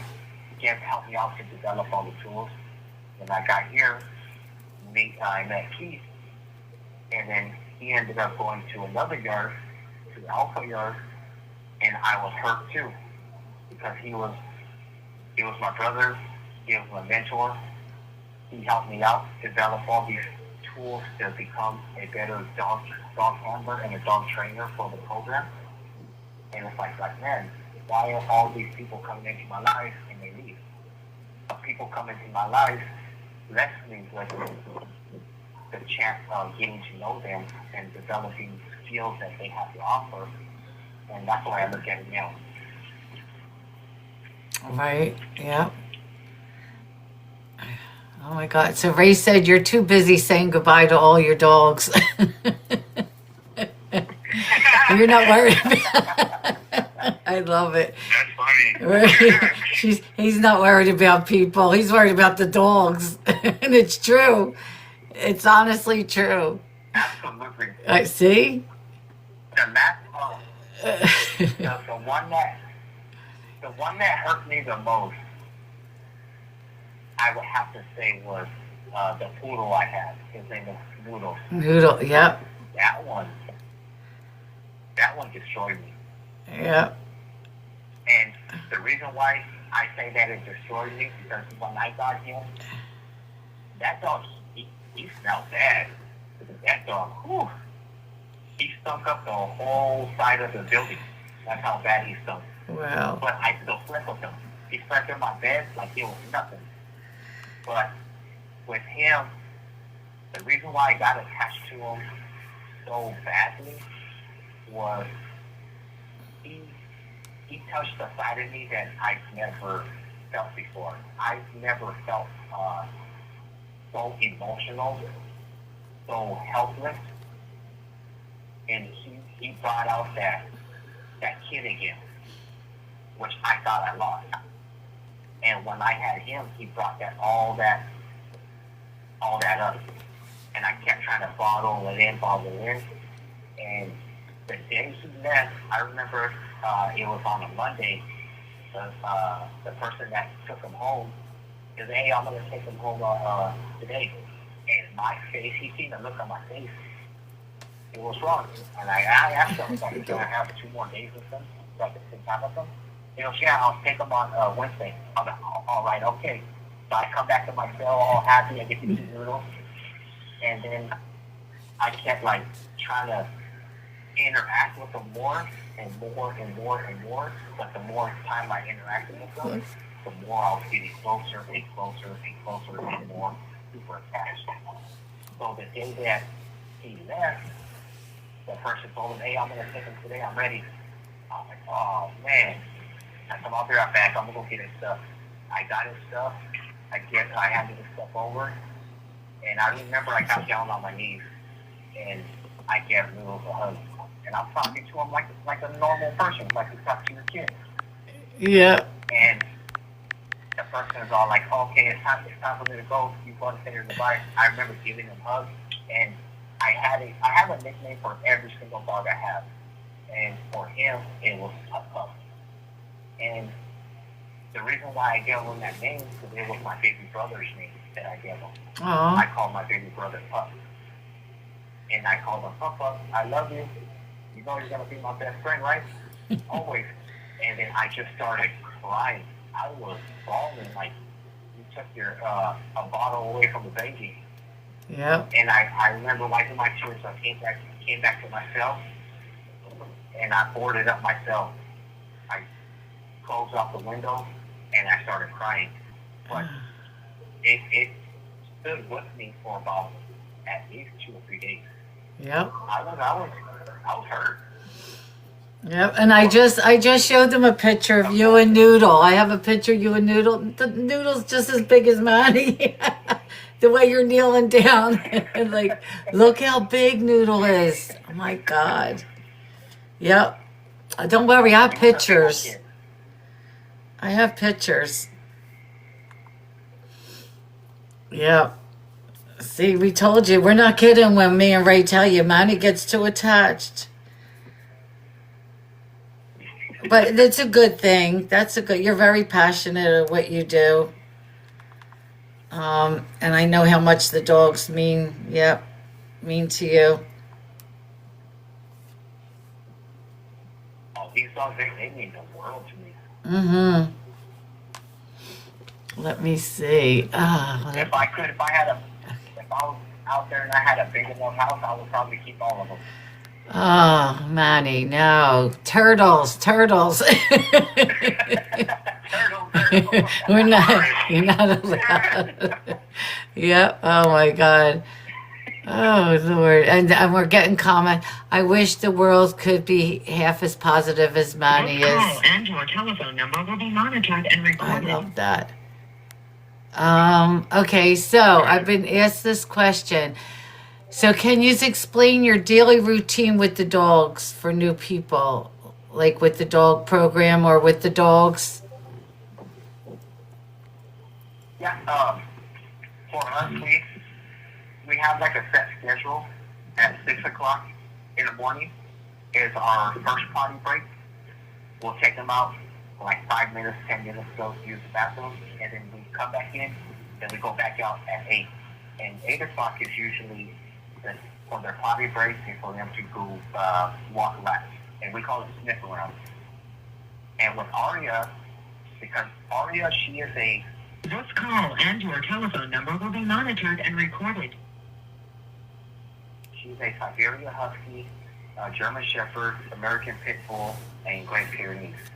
And all them type of breeds, they all have high energy dogs. I got lucky because she's a calm one, but she does have her little zoomies. So I'll walk her around for about 30 to 45 minutes at 8 o'clock, from 8 to 9. And every hour, we take them out for a potty break. So from 8 o'clock to 9 is her walk around, do a little bit of training. And 6 o'clock at night, we take them out for another break from 6 to 7. We'll walk them around, let them do potty breaks, and sometimes we'll let the dogs play. So it seems like a busy day, but it's not that busy. Right. At 3:30, 6 days a week, Brother Ralph and I and another couple of the other guys in the dog program, we train. From Monday, Tuesday, Wednesday, Friday, Saturday, Sunday, we'll train 6 days a week, from 3:30 to like 4:30. Oh, okay. So when you train with the dogs, like you have Aria with you, right? She's with you also, correct? Yeah. Yeah, I thought so. Yes. Okay. And Ray said, what about Honey? Oh, Honey she was an awesome dog. Yeah. She was awesome. Oh, man. She was a demon. She was a demon. Wow. This is true. We remember that. She had had a very, she had a. You have 60 seconds remaining. I'll call you right back. Okay. You want to call back, Ralph? Okay. Oh, I know. We get interrupted, Emma. I can't take this. Ray, you set him up for that one, Ray. I'm telling you, he loves these dogs. Oh my God. And they need that. They really do. They really need that. Oh my gosh. He's funny.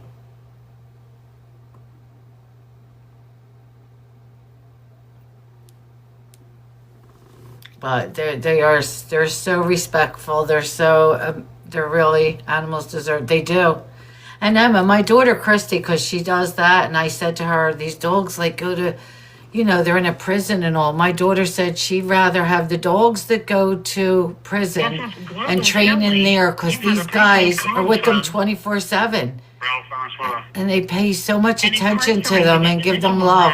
The dogs that are in prison come out trained more than if they were with trainers on the outside. Because remember, they lock them up. They don't. They have them with them. Using Global Tail Link. I know, Cindy. Yep, that's right, Emma. Yep. They are. Yeah, they are. Ralph, do you work tomorrow? Huh? Do you work tomorrow? Do I work? Yeah, do you have to work tomorrow? On a Saturday? No. No? Oh, okay. No. Oh, good. I only work till Monday through Friday. Oh, okay. Well, that's good. Yeah. Yeah. I guess we lost Manny again. Oh. It's funny how the phones are so, and I don't know, you're supposed to get, you're supposed to get new tablets, but I don't know. I hope they keep pushing that off, and Yeah. and rumor has it the system isn't going to be much better because they're switching systems. From what I hear from other people, I hate to break the news to you, but I'm sure you know. I heard the new app isn't going to be much better for everyone. Like yesterday, I tried to message both you and Manny. It wouldn't let me. I kept getting an error. Oh, that's crazy. Yeah, and I was doing it on live. Oh, here he is. And it kept saying error message, and it kept kicking me out, like all afternoon. Pleasant Valley State Prison, Coalinga, California. This call and your telephone number will be monitored and recorded. He's back. You have a prepaid call. You will not be charged for this call. Thank you for There we using go. Global Tail Link. You're back. What happened? You got kicked out again, Manny? No, it kept saying, you already have a call in process. Oh, I'm like, no, I don't. I'm not even on the phone. Ralph. No, I don't. No, I don't. He's arguing with the phone, Ralph. This call and your telephone number will be monitored and recorded. Ralph, what is your dog's name? What's your dog's name again? Kayla? Kayla. I named her Kayla. Oh, I love that. That's such a nice name. So did you name your dog, Yeah. Did you name your dog, Ralph? Did you get to name the dog, or? Yeah. Oh, okay. Mm. It is pretty, Yeah. isn't it? I love that. All right, so now we're gonna put Ralph in the hot seat for a second. No, it's not. These aren't bad, and you know most of the questions. So, tell me some of the things, Ralph, that you miss about life outside of prison, and what you have to look forward to the most when you get out. I know that's a touchy one. What I miss the most about the outside world, honestly, I miss being with my family, being with my siblings, Yeah. hanging out with my nieces and nephews because they all look up to me, Yeah. Yeah. And I miss that. And of course, I miss my freedom, but I miss my mom's home cooking. Yes, of course. There's nothing like mom's cooking, you know. That's right. I miss that. This call I miss spending time with her. will be monitored and recorded. Absolutely. Yeah, I miss hanging out with her.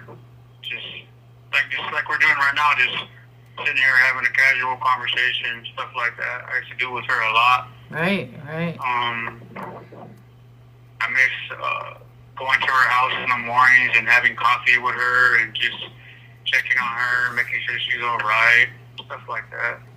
Yeah, absolutely. Yep. Oh, I miss going to work too. You do? Actually having a real job. You miss going to Yeah. work? Okay, see? Yes. Oh, I love that. I miss getting up at 4 o'clock in the morning, getting the car ready, warming the car up, and going to work. Oh. I miss that stuff. Yeah, see the things that a lot of people like take for granted, and you know, and when you don't have it anymore, it's so true. Yep, so true. Manny, what do you miss most about the outside?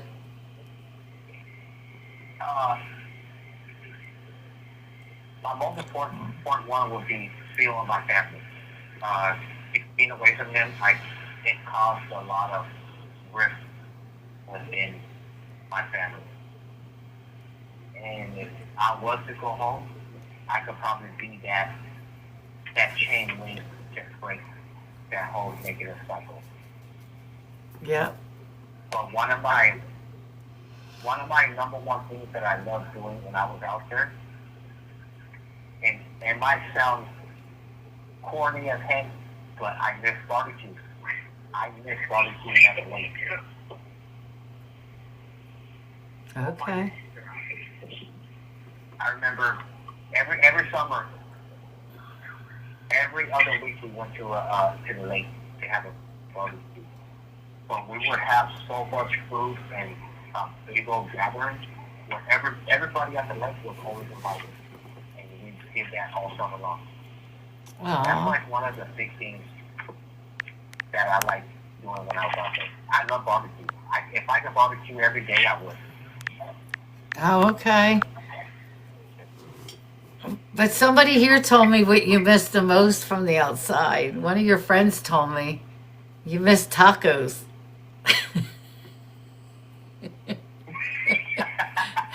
And that came from your friend Ray. She knows you too well. I'm over here trying to keep a straight face while you're saying, when you're saying you miss your family and all this, and she writes tacos, and I just try not to laugh out loud. Oh my God.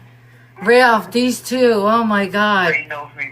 Ray knows him. Ray knows me way too well. She's typing tacos in here. And I'm sitting here trying to keep a straight face, like, oh my God. See, tacos and chips. Tacos and chips. Yep. We know. She knows me way too Yeah, well. that guy can eat too. And he kept, right? That's what I hear. He gets what? Like, he eats like 6 tacos at once? Oh, yes. Especially during visits. Yep. No Taco Tuesday in prison. I don't know, Catherine. I don't think they get Taco Tuesday. Oh, I wish. right? They wish. Manny has to cook if he wants them. Keith could eat 20. Oh my God. When I heard what Manny eats, I was like, oh my Lord. Oh. Oh, Becca, are you going to start? Oh my God. I'm telling you, I love my friends. I love doing this. And of course you guys, I do. I'm just like, when I see this, like, it was fun. Wait, Manny, your next birthday, we can celebrate with tacos and birthday cake. Mm-hmm. That would be awesome. In person, we're having a big party. We're having Manny's birthday party. I'm taking Manny to Disney World. We're going to Disney. We're going to Universal. Yep. So if you want to meet Manny, you have to come to Florida. We'll have a meet and greet, Manny. Yep. We don't have to even pay for. We don't have to pay for a hotel because I live right there. I'm so close. We got this. Oh. Oh my God! Look at this. Almost 100,000. 100,000 likes. Look at this. These are. Oh my God! These are amazing. 100K. Ah. Oh my gosh. That's amazing. It really is. Yep. Yep. These men are truly great men. Yes, they are, Jamie. We're so lucky. I'm so lucky to have met them and called them my friends. Oh, well, Becky, you better get here. You're only an hour and a half. Well, me and you were going to meet before that, so we got to get together. I didn't realize we were that close. Then back to Marge's for Manny's burritos. As long as Manny cooks, yep. He could come here and cook. We have the pool is open now. Yep. We have the pool now. We'll have a pool party. The pool's open. Yes, I can't wait. But and now I hate all this fun we're having. I hate to ask this question, but the boss gave me some questions I have to ask. No, I'm kidding. So, what are your biggest regrets in life? And how have you learned, from those regrets? I know. That's a good. I honestly, I like this question. You do? And Okay. one of my biggest regrets was committing my crime. Mm-hmm.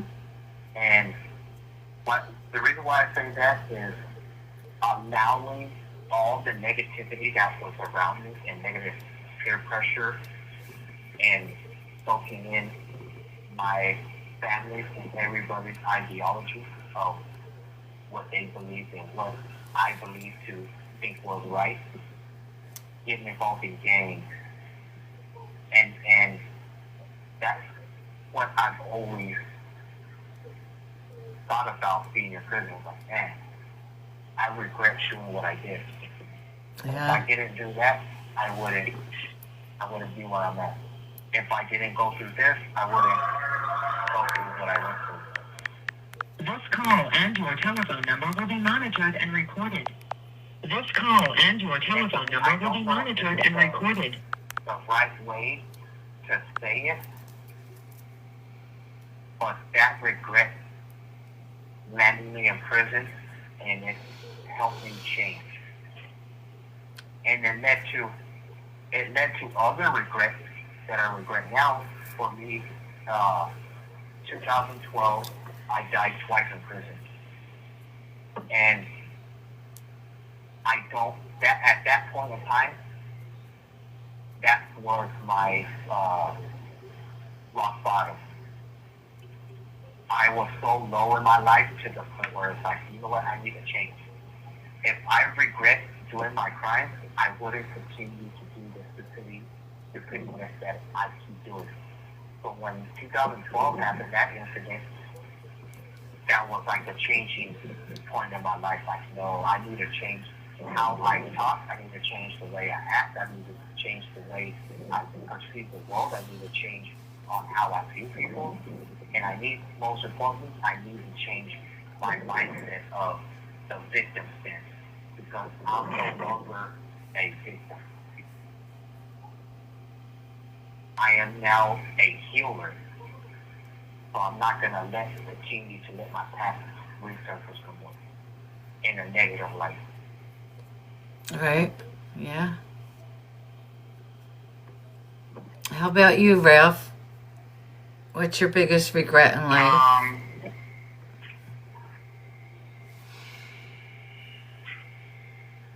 My biggest regret.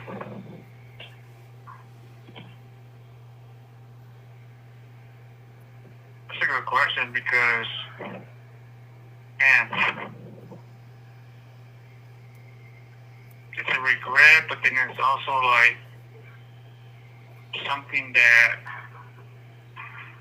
helped project me into the right path, you know, and that would be my crime. Yeah. You have 60 seconds remaining. Do you want to call back before you go into it? Yeah, call back. Call back. All right. Call back, Manny. Okay. 100K. Oh my God. Thank you.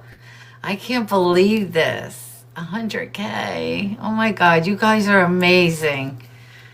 You don't know what that means to me. Seeing that number up there. Oh my God. I love it. I love it. Thank you so much. I appreciate everyone. I really do. And Jamie, when they come back, and I know we only have a couple more questions, is there something you want to share with us? I don't know if it was a yes or no. Global Telling. Right there, You have there's a an prepaid call explanation. from Yep. an incarcerated individual. Lisa, pin that, Lisa. California. This call an incarcerated individual at the Pleasant Valley State Prison, California, California. This call and your telephone number will be monitored and recorded. You have a prepaid call. Thank you for that, Lisa. Global Telling. Absolutely. That was great. And we hit 101,000 likes. 101,000. That's major. Oh my God. It really is. I'm telling you. Yep. Oh my God. 100. I'm like blown away by that number right now.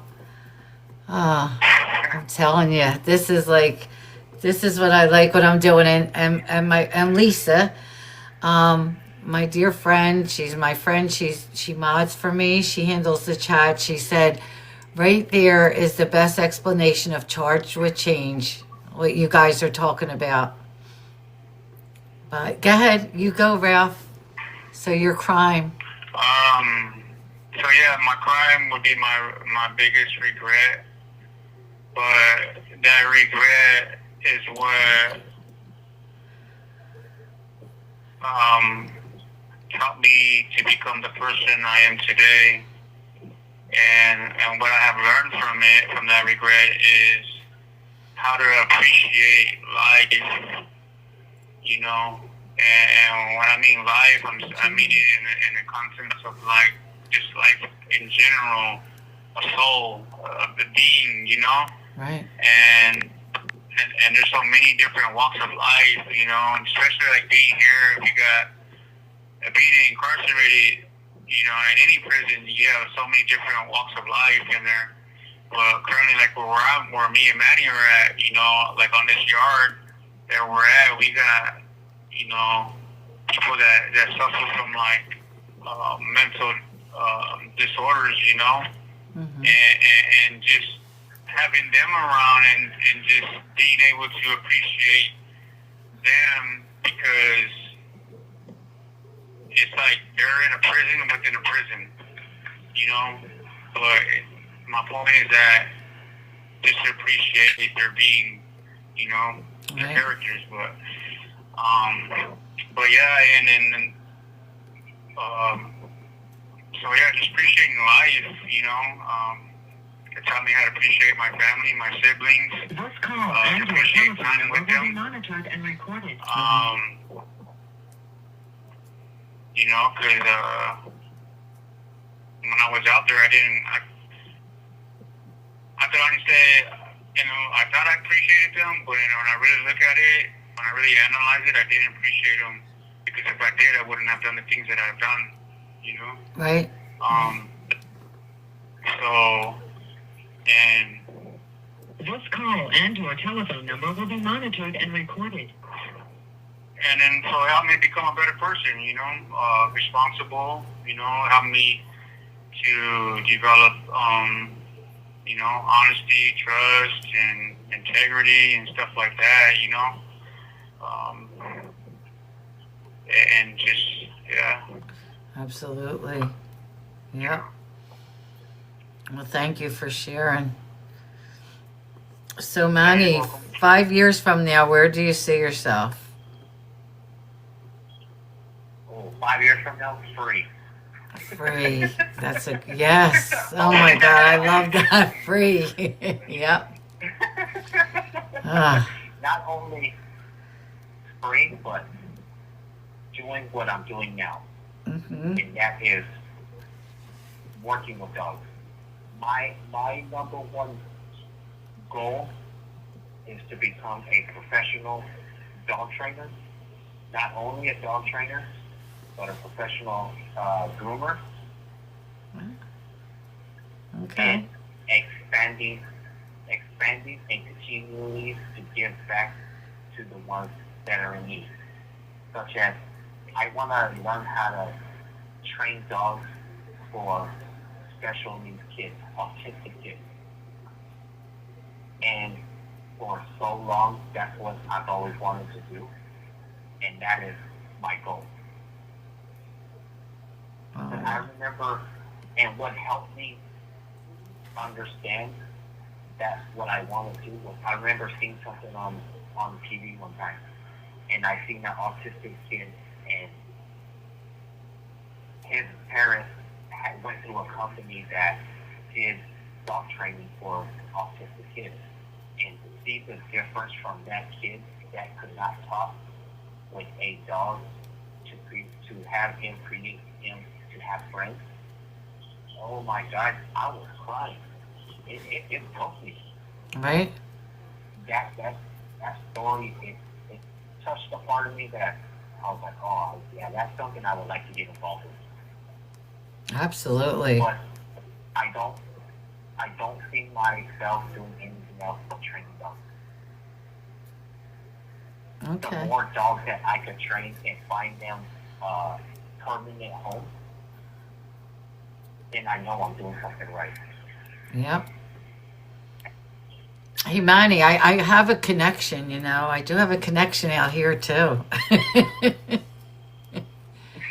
you know that. You know we have a connection here, so, Yep, you know. absolutely. You could even relocate, too, you know. I would love to have my friend here with me. Oh, I could get you a job. Uh-oh. Ray said, good, you could come cut her dog's nails. She gets grail. She does. That's right. She does. Oh my God. She takes out to cut their nails, and they go crazy, her dogs. So we have jobs for you. So you can go help Ray with the dogs too. Her dogs. They do. They grail at her all the time. Oh, that was funny. Oh, you heard it? Yeah, you heard. Oh, that's right. You heard it too. Yep. Oh my God. Yep. Ray, don't worry. We got you. And I want to do everything I can with dog training and to keep continuing to get back to what you first. Oh, absolutely. Absolutely. Without this program, I wouldn't have figured out who I am. Right. And without this program, I would have never felt my purpose in life. Yep. Absolutely. We have to take a little break right now. Jamie's joining us because there's some news that we're all getting. Know what it is? Hi guys. Okay, I'm pulling it up right now. So you know Keith has mad connections everywhere. And hold on, let me clock out of work real quick because you know me, I'm always working. All right. So, I'm gonna read you what I got the other day. Okay, and this is about the books and whatnot. So it says, I just finished the book. I sat down and read it in 2 hours. I couldn't put it down. I have so many things to say, still speechless. First, I want to concede that I understand that I come from a place of privilege. I grew up in a family with both parents who loved each other very much. I never grew up around any kind of gangs, violence, You know, it was just very privileged. I've never had a bad memory. My childhood was very, very good. Hold on. She goes on to say that, you know, she was extremely spoiled. All her neighbors were really good. And she comes down to say that, where's she at? Hold on.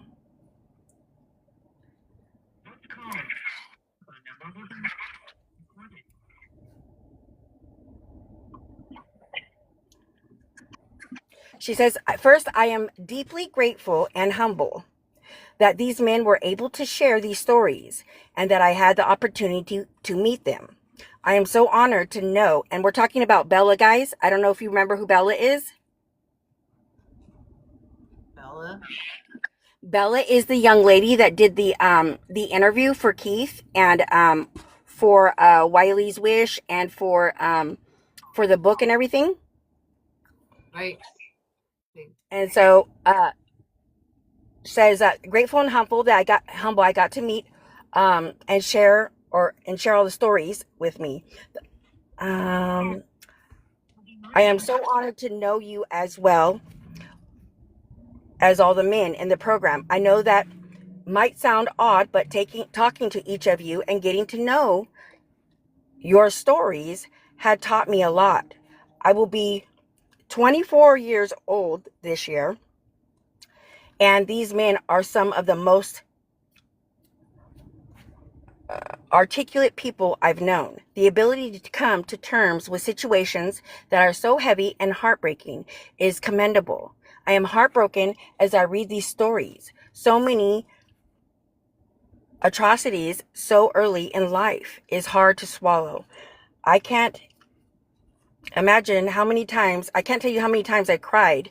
This book, I think you did this very beautifully. The introduction's perfect, giving us some details about the day where the interviews were happening really brought me there with you guys, especially because I have been there. The reflections are perfect as well and add a nice break to the story. She goes on to say that she hopes that each and every one of you that was a part of the book will be a part of the documentary that she will be doing. On top of this, she would like to also enter this documentary into a contest. Let me see.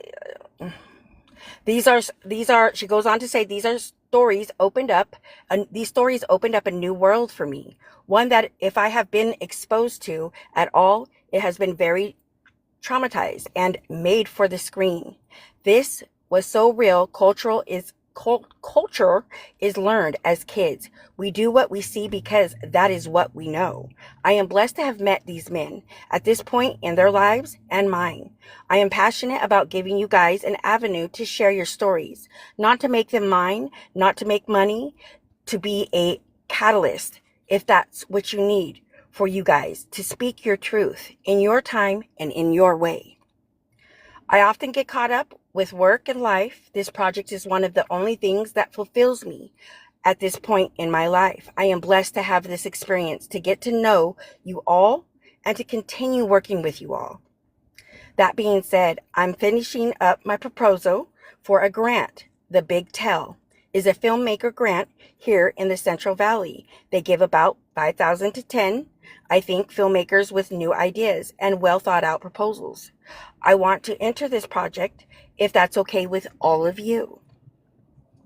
Realistically, submissions are due in the summer and films are made in 4 months. Premiering in November, I think it's a 5-minute version. I would love for this to act a promotion for the full documentary. This will be building interest and hopefully allow us to raise money to pay for an animator or compose 2 things that I think will really elevate the story. And it keeps going on. So we wanted to let you guys know, of course, because I have, like I said, my schedule has been super crazy lately. I told Marge earlier that I'm a truck driver. For people that don't know, I work 3 jobs. I work 7 days a week, Monday through Friday. I'm truck driving. My busy schedule has started.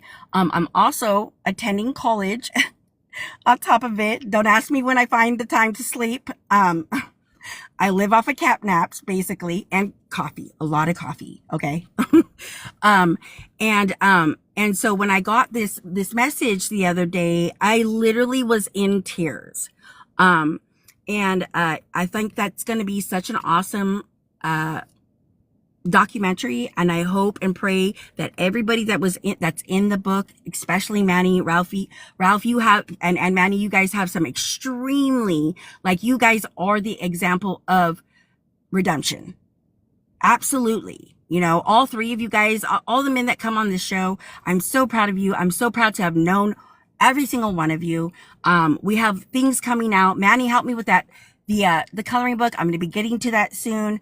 And then, I also have Keith tonight, since he wasn't able to join the live. I have him working on the cartoon t-shirt for Miss Marge, because I have a picture in my head for him to do. So, I basically wrote it out and, Let them call me right back, guys. Just to go out.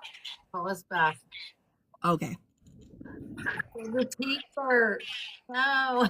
Yes. I have him working on the t-shirt. I told him to hold off on, his next kid's book, because I also have him doing GPS signal lost. Oh, good God. Sorry. I forgot to turn that off.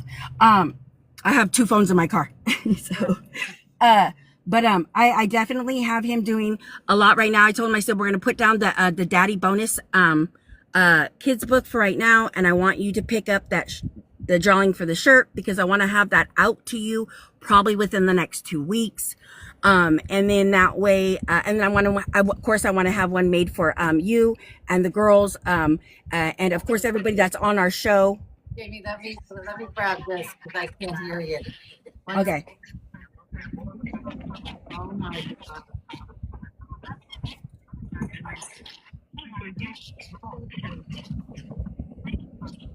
It's so much. There's going to be so much going on. The third will be. Yes. I almost feel like I need to hire a secretary to do everything, because like I said, I Monday through Friday, I am literally doing 12 hours a day, 5 days a week. And we thought we were gonna have to work tomorrow, and they have me working nights. Normally I don't work nights. They have me working from 12 a.m. to 12 p.m. So definitely it's crazy, just so crazy for me right now. You told me we're going to be here. I know. And then that's because, well, you know, I never miss a show unless unless I have to, if I'm sleeping or if I'm working. Even when I'm working, I will tune in and listen on my AirPods. But yeah, because I'm always here to support, and you just shine like a very bright star in our lives, Marge, and your girls too. Everybody that helps out with the show is absolutely amazing. I love you. Oh, thank you very much, Emma. I appreciate that. And I do have to say that, we're looking forward to this. We have big things coming, our way. And it just keeps like I told Keith last year, I said, baby, I promise you 2026 is going to be your year. It's going to be our year. So, we have the coloring book coming, out. Me and, Dr. Crosby are going to, I'm going to be able, because I've had so much going on lately. I'm going to go ahead and send it to her, to help out. And, she's going to help me get that out there. And then of course the shirts, I'm going to have Keith, send me that. And then we're going to have that done. Of course, if anybody would like one, you can let me know. I don't know the prices yet. Give me about a week to find that out. I do have a girl that helps me, or if Marge has somebody as well, I don't have a problem with that. I will just need to know sizes. So, but yes, absolutely. We have a lot going. I don't know if, the boys, the men were able to hear me, but, I really do hope Manny, and I know Manny will, and I know Ralphie's a little bit more shy. But I feel like one of his story is one of the most powerful stories I have ever heard. And I have to say that, you know what, Ralphie, I know that you are extremely, let's say, bashful, but you are a man of very little words, but they very powerful words. And I have to say that, you know what, I think that the more that you get your story out there, the more that people can relate. You're amazing young gentlemen. So is Manny. I absolutely love Manny. He's like one of my, even though he's not a kid, he's like one of my kids because he's a lot of people don't know. I don't know if you guys know what Manny looks like. He looks like he's 20. Okay. And he's 39. So I showed this picture. Okay. Yes. And Ralphie looks just as young too. I was like, what? How old are you guys? So they the one thing I always tell my husband. For the first time to take a picture, Ralph, I saw you, Angel. The one other guy, Mark Anthony. I never interviewed Mark Anthony. Who is it? Mark Anthony, right? Yeah. Okay. I think I know who you're talking about. Yeah. It's really. I'm that kind of person. I'm a visual person, so I always have to, like, when Keith tells me, I'm like, babe, tell me what he looks like, or tell me where I can find a picture of him, because I gotta see this. Like, it's weird. Like, all these men know who I am, and even like Yancey's on my tablet now. All these men that we have all talked to. I swear, CDCR probably thinks I'm heavily involved with all these men, but I'm not. But I hope that Ralphie, you really consider being a part of our documentary. Yes, there's Ralph, and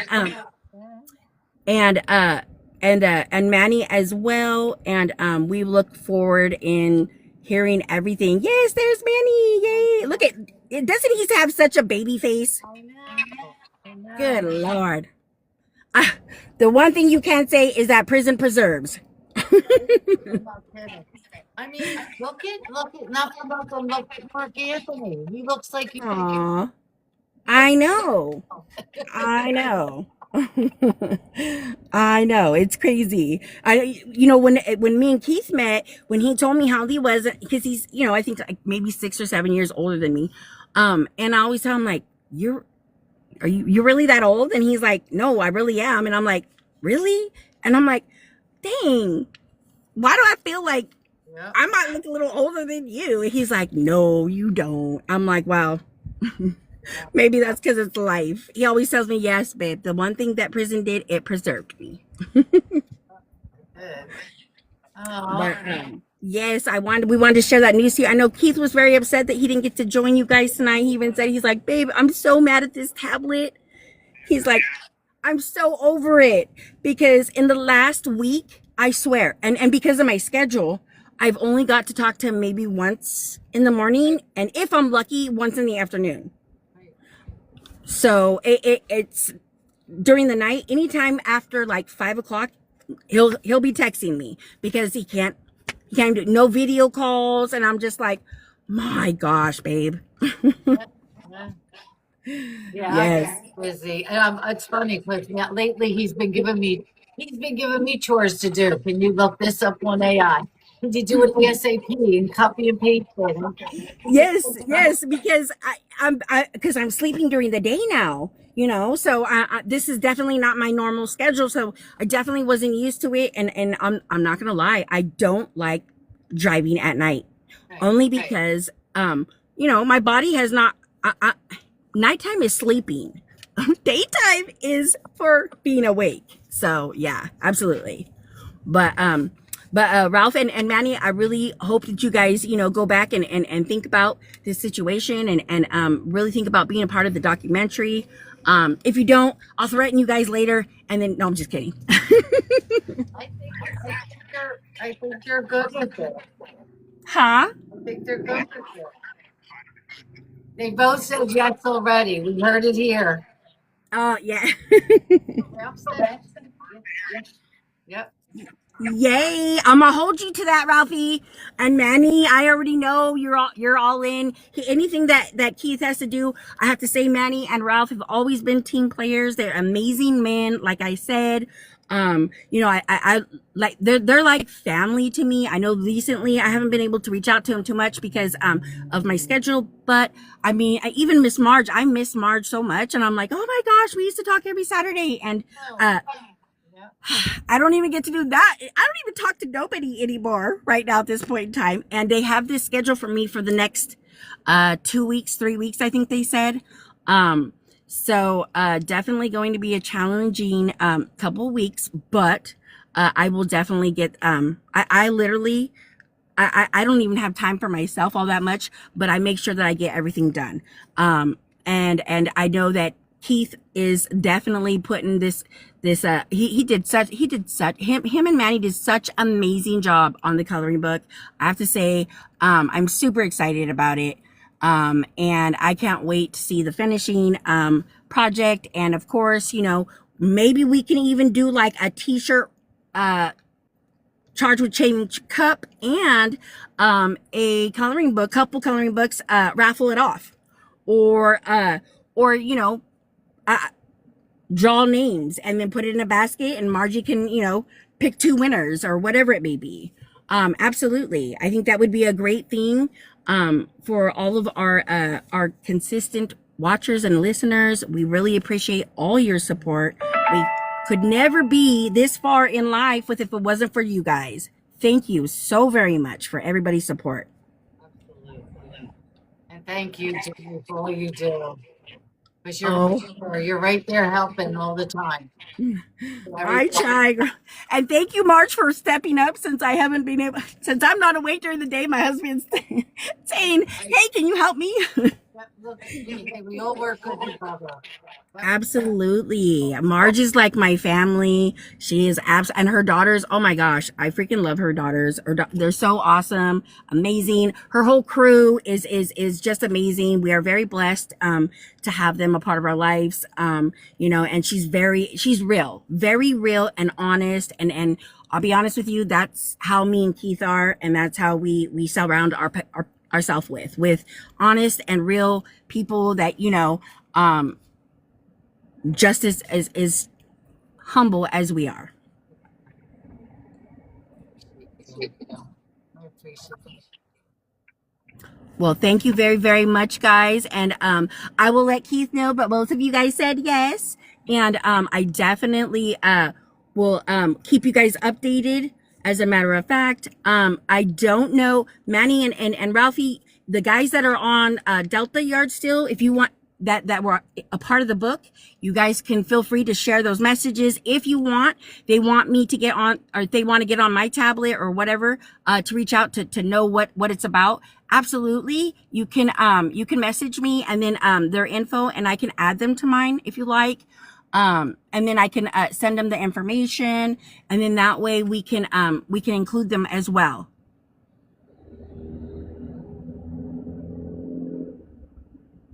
Okay. Yep. All right, guys, I got to get back to work because, you know, I got to go deliver some food. You guys have a blessed night. Love you, Marge. Bye, Manny. Bye, Ralphie. Love you guys. Ralph said thank you for the good news. Yes. No, thank you. Thank you for your inspiration and your story. It would not be possible if it wasn't for you guys. Oh. All right, Jamie, stay safe. Maybe we I can. will. All right. Bye-bye. Bye.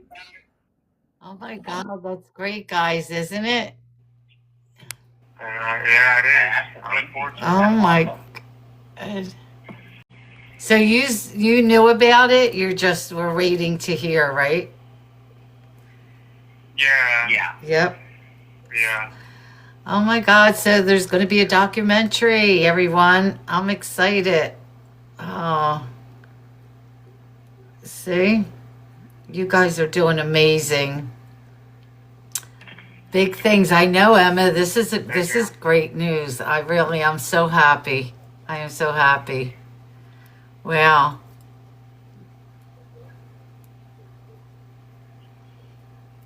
Oh, that's Keith's wife in the chat. Yep. All right. Oh my God, that's great. I love it. Oh, so now you just have work to do. Right? Now you just have work to do. Yep. I know, right, Tiff? It's great. I'm so excited. All right. We have a couple more questions. So let's see, Ralph, what are some of the fond childhood memories that you can share with our listeners? I was just looking at that question right now. You are? Yeah. Some fond memories. And I think I have a couple of them really.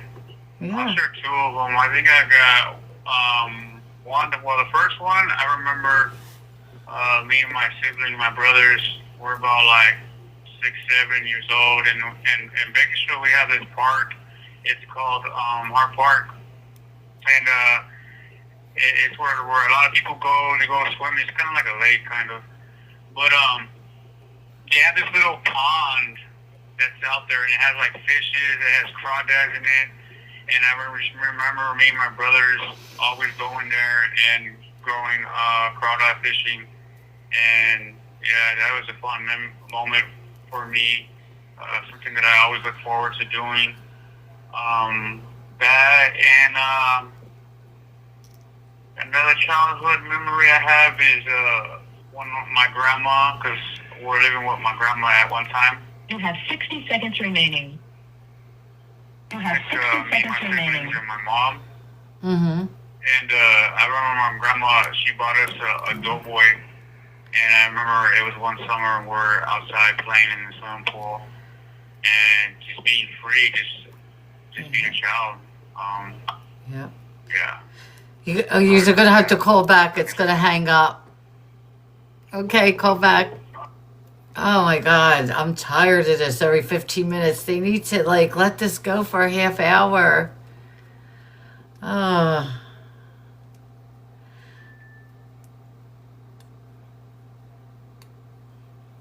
So see, this is amazing. Amazing things are happening for them. I'm so excited. And you get to hear two more amazing people that I'm in contact with that I met through Keith. 1 second. An incarcerated individual at the Pleasant Valley State Prison, Coalinga, California. This call and your telephone number will be monitored and recorded. You have a prepaid call. You will not be charged for this call. It does. You have a prepaid call from now. Thank you for using Global Telling. And Catherine, if I wasn't watching the time, I would swear it was. It seems like it goes so fast, but I see the timer. Thank you for using Global Telling. There we go. Okay, Ralph. Yeah, that was just Yeah. the whole doughboy, Yeah. and being living my childhood life, and it's just so innocent in it, not a care in the world, and just enjoying each other's company, just playing in the pool, being kids, Right. Absolutely. Yeah, man. Yeah. Yeah, I think those. Yep, your memories. How about you, Manny? The fondest memories from my childhood was I was a very athletic child. When I was away from home, from all the negativity, my number one escape thing that I used to do was play soccer. And I remember my childhood friend that I grew up with, because my parents, they weren't supportive in me playing soccer. And my childhood friend's parents, they seen how interested I was into playing soccer. That was my sport, was soccer. And they told me, look, we'll help you get where you want to go play soccer. We'll get you all your gear and everything that you want if you show up for every single practice and every single game. And they bought me all of my uniform. Every shoe that I've ever needed, soccer ball, anything I've ever asked for, they bought it for me. And because of what they did, at that point when I was a child, even if I was sick, had the flu, I was because it meant the world to me that someone outside of my family actually cared for me. Right. And that's one of the most fondest things I had about my childhood was somebody outside of my family really showed interest in what I was and what I wanted to do. Right, right. And another one would be my grandpa. His number one thing, our number one thing was to watch fishing shows. We both loved to fish. And I remember I was 10 years old, and my grandpa, he used to tell me, I used to get super happy to go do this. He would tell me, hey, mijo, go water the yard, soak the yard so we can get some worms so tomorrow we can go fishing. And I would turn on the water hose and leave it on for hours and hours till the whole yard was all muddy. And then the next day I'll go dig up some worms and be like, Grandpa, I got a bowl full. Can we go fishing? He'd go, all right, come on, let's go. And I remember he had a fishing pole that it wasn't the type that it was already long. It's where you hit a button and it comes into and it goes in to a smaller one. So for you to use it, you have to lock it in place. And I remember he had a little Toyota, and without slamming the car in park or stopping, he just jumped out of the car and just threw his reel. And in Tulare, we have a riverbed, like a little creek. Right. And it was right next to a dairy farm. And he just threw his hook out there, and he caught a big mouth bass. Normally, we don't get big mouth bass in Tulare. That's unheard of. Right. And that thing was so huge, he caught the fish on the back of the fish, from the back fin. And he reeled it in. Wow. And that was one of my most fondest moments with my grandpa. Aw. I love that. And I'll be outside playing with my friends. As soon as he told me, Mijo, put fishing on, that was our thing to do with each other, was to watch fishing. Yeah. I can watch fishing all day long, till this day, because it gives me the memories of being right next to him. Wow. Okay. All right. So, Ralph, if you can give one special gift to someone, what would it be, and why? Gift? Man. If I can give somebody a gift, what would it be? Honestly, the way the world is today, I would This call and your telephone number will be monitored and recorded. I would want to give a person life, give them back life. Giving back life. Wow. Yeah, because there's a lot of lost people out there, and I know at one time in my life I was very lost, and being in this dog program has given me back that life, you know, Yep. and I would want to do the same for another human being, you know. So that would be my gift, giving them back life, giving them back their Right. sense I of love being, that. you know. Yeah. Yeah. Absolutely. Manny, how about you, Manny? If you could give one special gift to someone, what would it be? This one's kind of hard because being raised the way I was and being in prison, I've never felt, until recently, I never felt what honesty, trusting, vulnerability, compassion, passion, dedicated, integrity, responsibility, and accountability. I never knew what all those were. But if I could give a special gift to someone, it's to give them my authentic self. Wow. Because for so long, I didn't know who I was. I didn't know what my identity was. I didn't know what my personality was until recently of working with these dogs have helped me develop all these insights of who I am as a person. And with me being honest about who I am and giving my full authenticity, hopefully that would help somebody else Yeah, to do the same. To absolutely. continue to push you forward. Yeah. And we just reached 120,000. Oh my God, this is crazy. You guys are amazing. Oh, yep. So you don't have to do That's this. a So lot. you're not kidding, Manny. I'm sitting here like, wow, you're not kidding. So pick 3 things, we'll go to Ralph, that you believe make you unique. It doesn't have to be 3. You don't have to do all 3 if you don't want, but what makes you believe Makes me unique. makes you unique?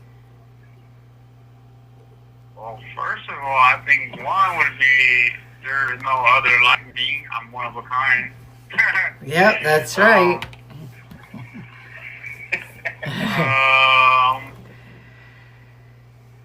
Makes me unique.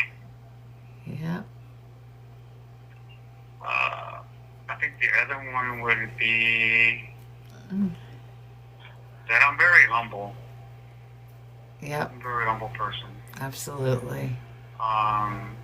And that's something in this place right here you really don't see too often in here. And I think the third one is I wear my heart on my sleeve. Like I'm very transparent. Yep.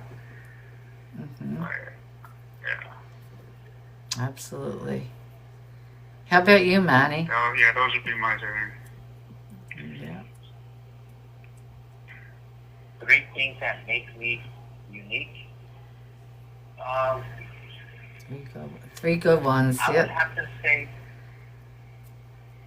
my artistry, my artistic skills.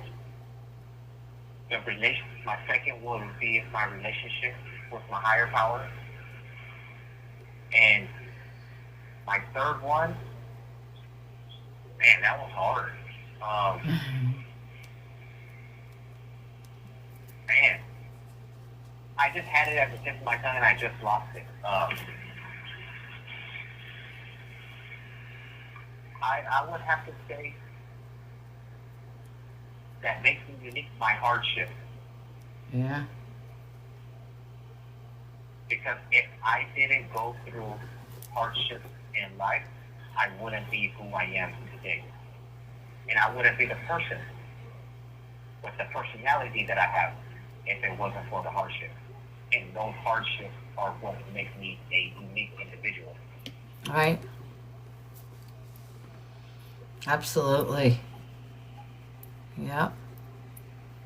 I'm telling you, you both did great with that one. That's a tough one, you know? That's a tough one, but It really is. yeah. And his relationship with the dogs, absolutely, Because Becca. Hmm. the hardships can either break you or make you. Hmm. Yeah, that's And true. I would have to say that would be my third one. Yep. Okay. Oh my God, they're great answers, great answers. So I'm so excited about what the future has to hold for both of you. I mean, God, we just got good news about the book and the documentary. I love this for you. I'm so glad you both committed to being in it. I really am. That's I'm gonna, excited. yeah, that's I gonna can't be wait. big. Yeah, that's gonna be big. Yeah, I know. Absolutely. Yeah. This call and I'm your so telephone happy number for will you. be And then we monitored have and the recorded. we have the coloring book coming out soon. I can't wait for that. That should be out soon. So we have so many good things happening. We really do. Look at the things they accomplish being behind bars. Like people don't realize that, they accomplish a lot more than people who are outside. It's crazy, and you have. And you both should be proud of yourselves.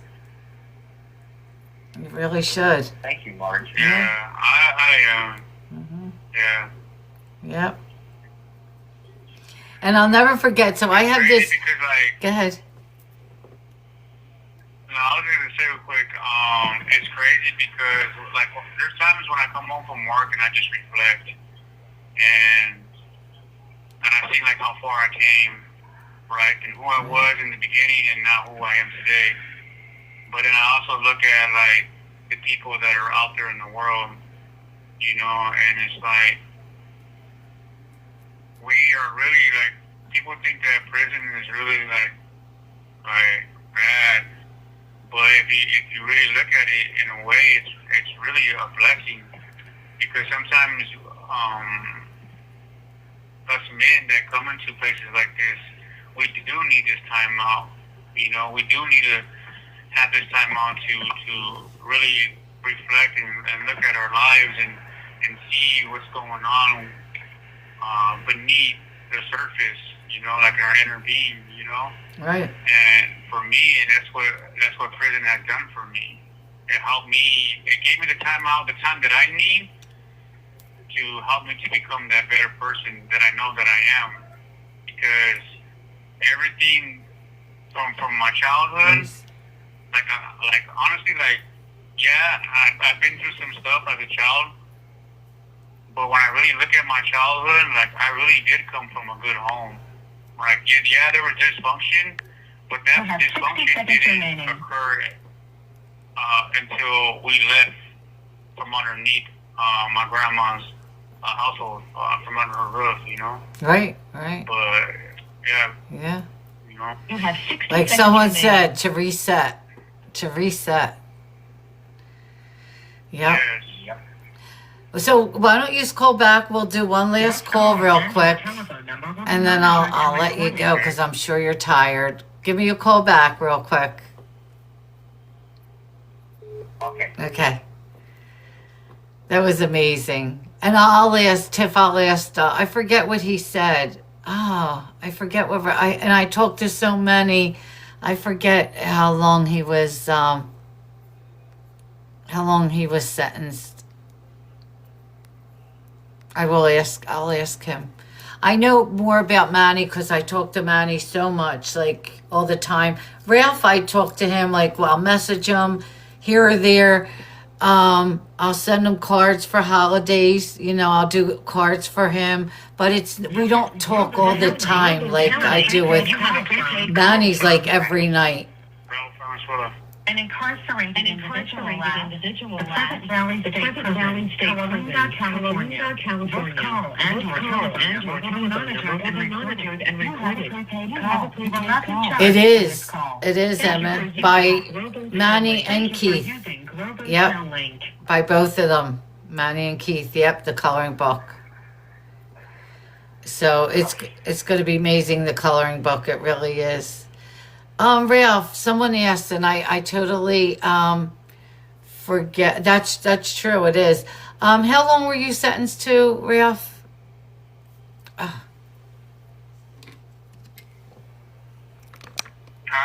How long were you sentenced to? I'm sorry. I was sentenced to 29 years. Yeah, but since the laws have changed, it kind of knocked it down, been chipping away at it. Okay. Could everyone hear? I just want to check and make sure the sound is okay. Huh? No, okay, I wanted to check with the sound. Thank you. Okay, I just wanted to check. So 29. It's funny, I can hear whatever they're announcing by both phones. Yeah. Can you? Yep. I can hear. They're announcing fuel call. What is it? Fuel call? Yeah, oh, People that okay. take, meds. Oh, is that what it is? Okay. I can't hear exactly what they're saying, but you know, you can hear it. Good time things they accomplishing. Yep, they have. They accomplished so much. They have. Yeah. And fun fact, a lot of people don't know this, but the night so I have a screensaver like on the cell phone, and like here it says call Marge if you want to be on a podcast, and it has prison bars.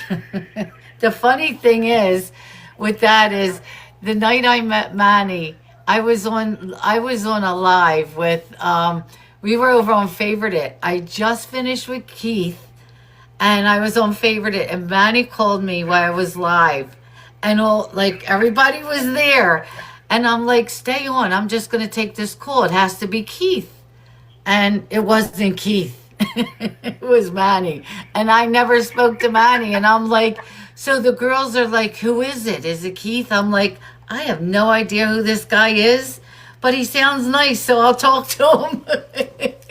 Keith didn't even warn me that Manny was calling that night. Ralph, it was Cindy remembers. Cindy was there.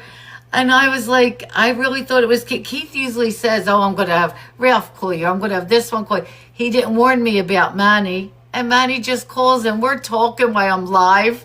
And I'm like, covered. So Katie's like, if you want to be on a podcast, just call Marge, because she just sits there and talks to you. Because I sat there and talked to Manny the whole time. And look at how far we've come since that night.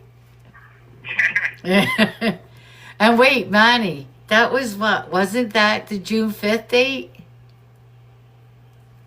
Yep, June 5th June was the 5th. first day we've talked. Yep. And guess what? That's when he's going to board, June 5th. Yep. That's crazy. Yep. I couldn't believe that night. I'm like, he seems nice, so I'll just talk to him. And that was it. That was it. It was all over. Yep. Oh, but no, I really appreciate both of you being on here. Ralph, I'm so happy you joined us. I miss talking to you. We need to talk more. We need to talk more, Ralph. Especially what's going on, you know, you just have a lot of stuff happening there.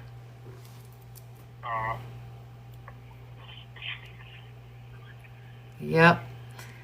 But so yeah, I didn't realize it seems like it's so late because it's like 11 here. And but I know you guys, you know, you worked today and you had a lot going on. But it was a great live. Everybody's like, is there any more questions for them? If anybody has any more questions. This was a good live. We've had some good lives. It really is. I miss Keith. You know, because sometimes I stopped even asking him when Keith can't make it. It's like, do you want me to cancel it? And he's like, nope, you got this. Like, Keith pushes me to do so much. It's like, and I love it. He's like, you got this. You could do it by yourself. And I'm like, oh, Keith. But you know what? And it's so much easier. And I'll be honest with you. It's so much easier because it's you and like Manny and Ralph.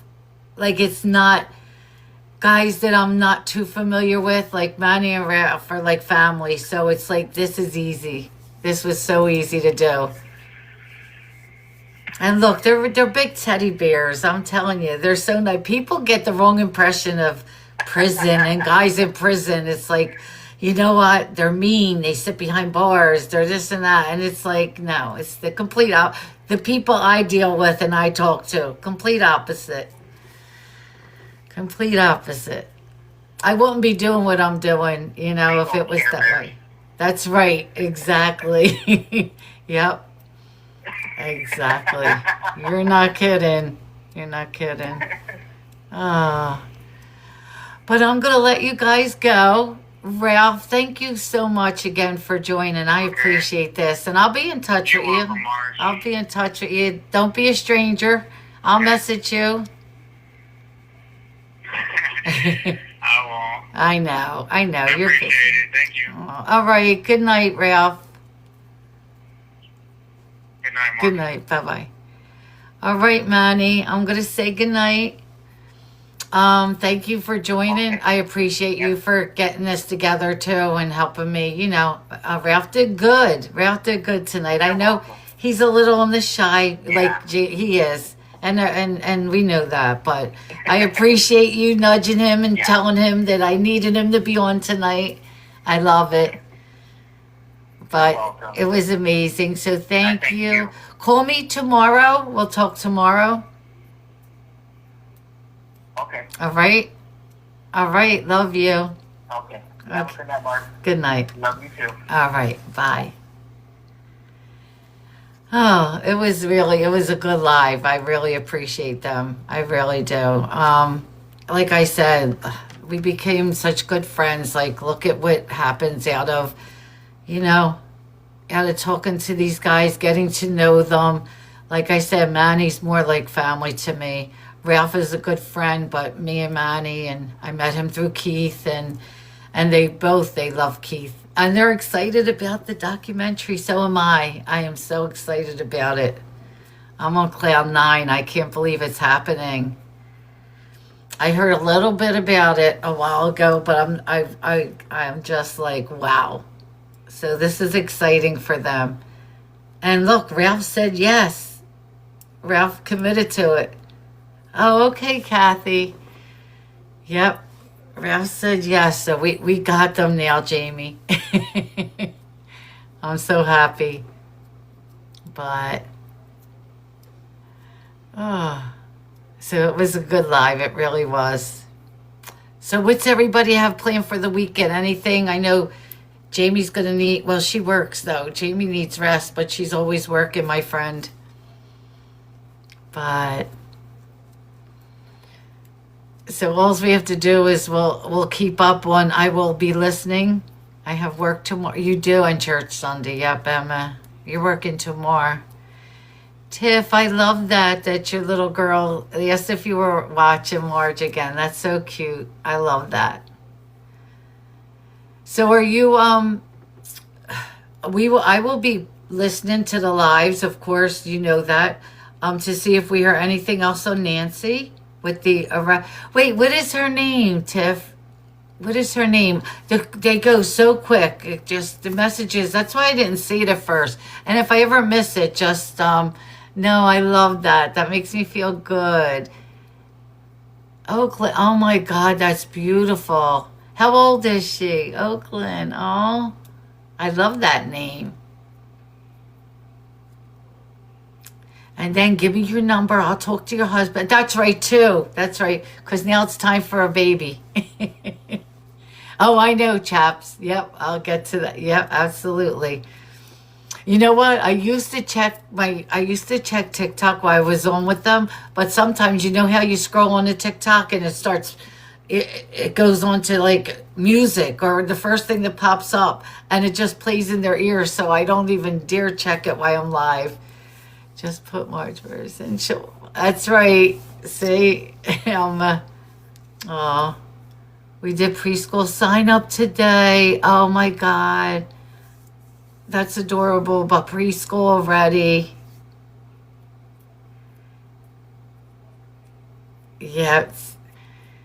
Tiff, we're gonna work on your husband with that. We're gonna work on your husband with that. Oh my God. Oh. Christy, so Jake's with his other grandparents. He went to see his other grandparents today. He's there till tomorrow, and they get to have a date night. So I gave her tonight off. They got to go to dinner, and so she's out with her husband. So I gave her the night off. I know. You know what? I will be getting in the pool this weekend, hopefully, Dash Mom.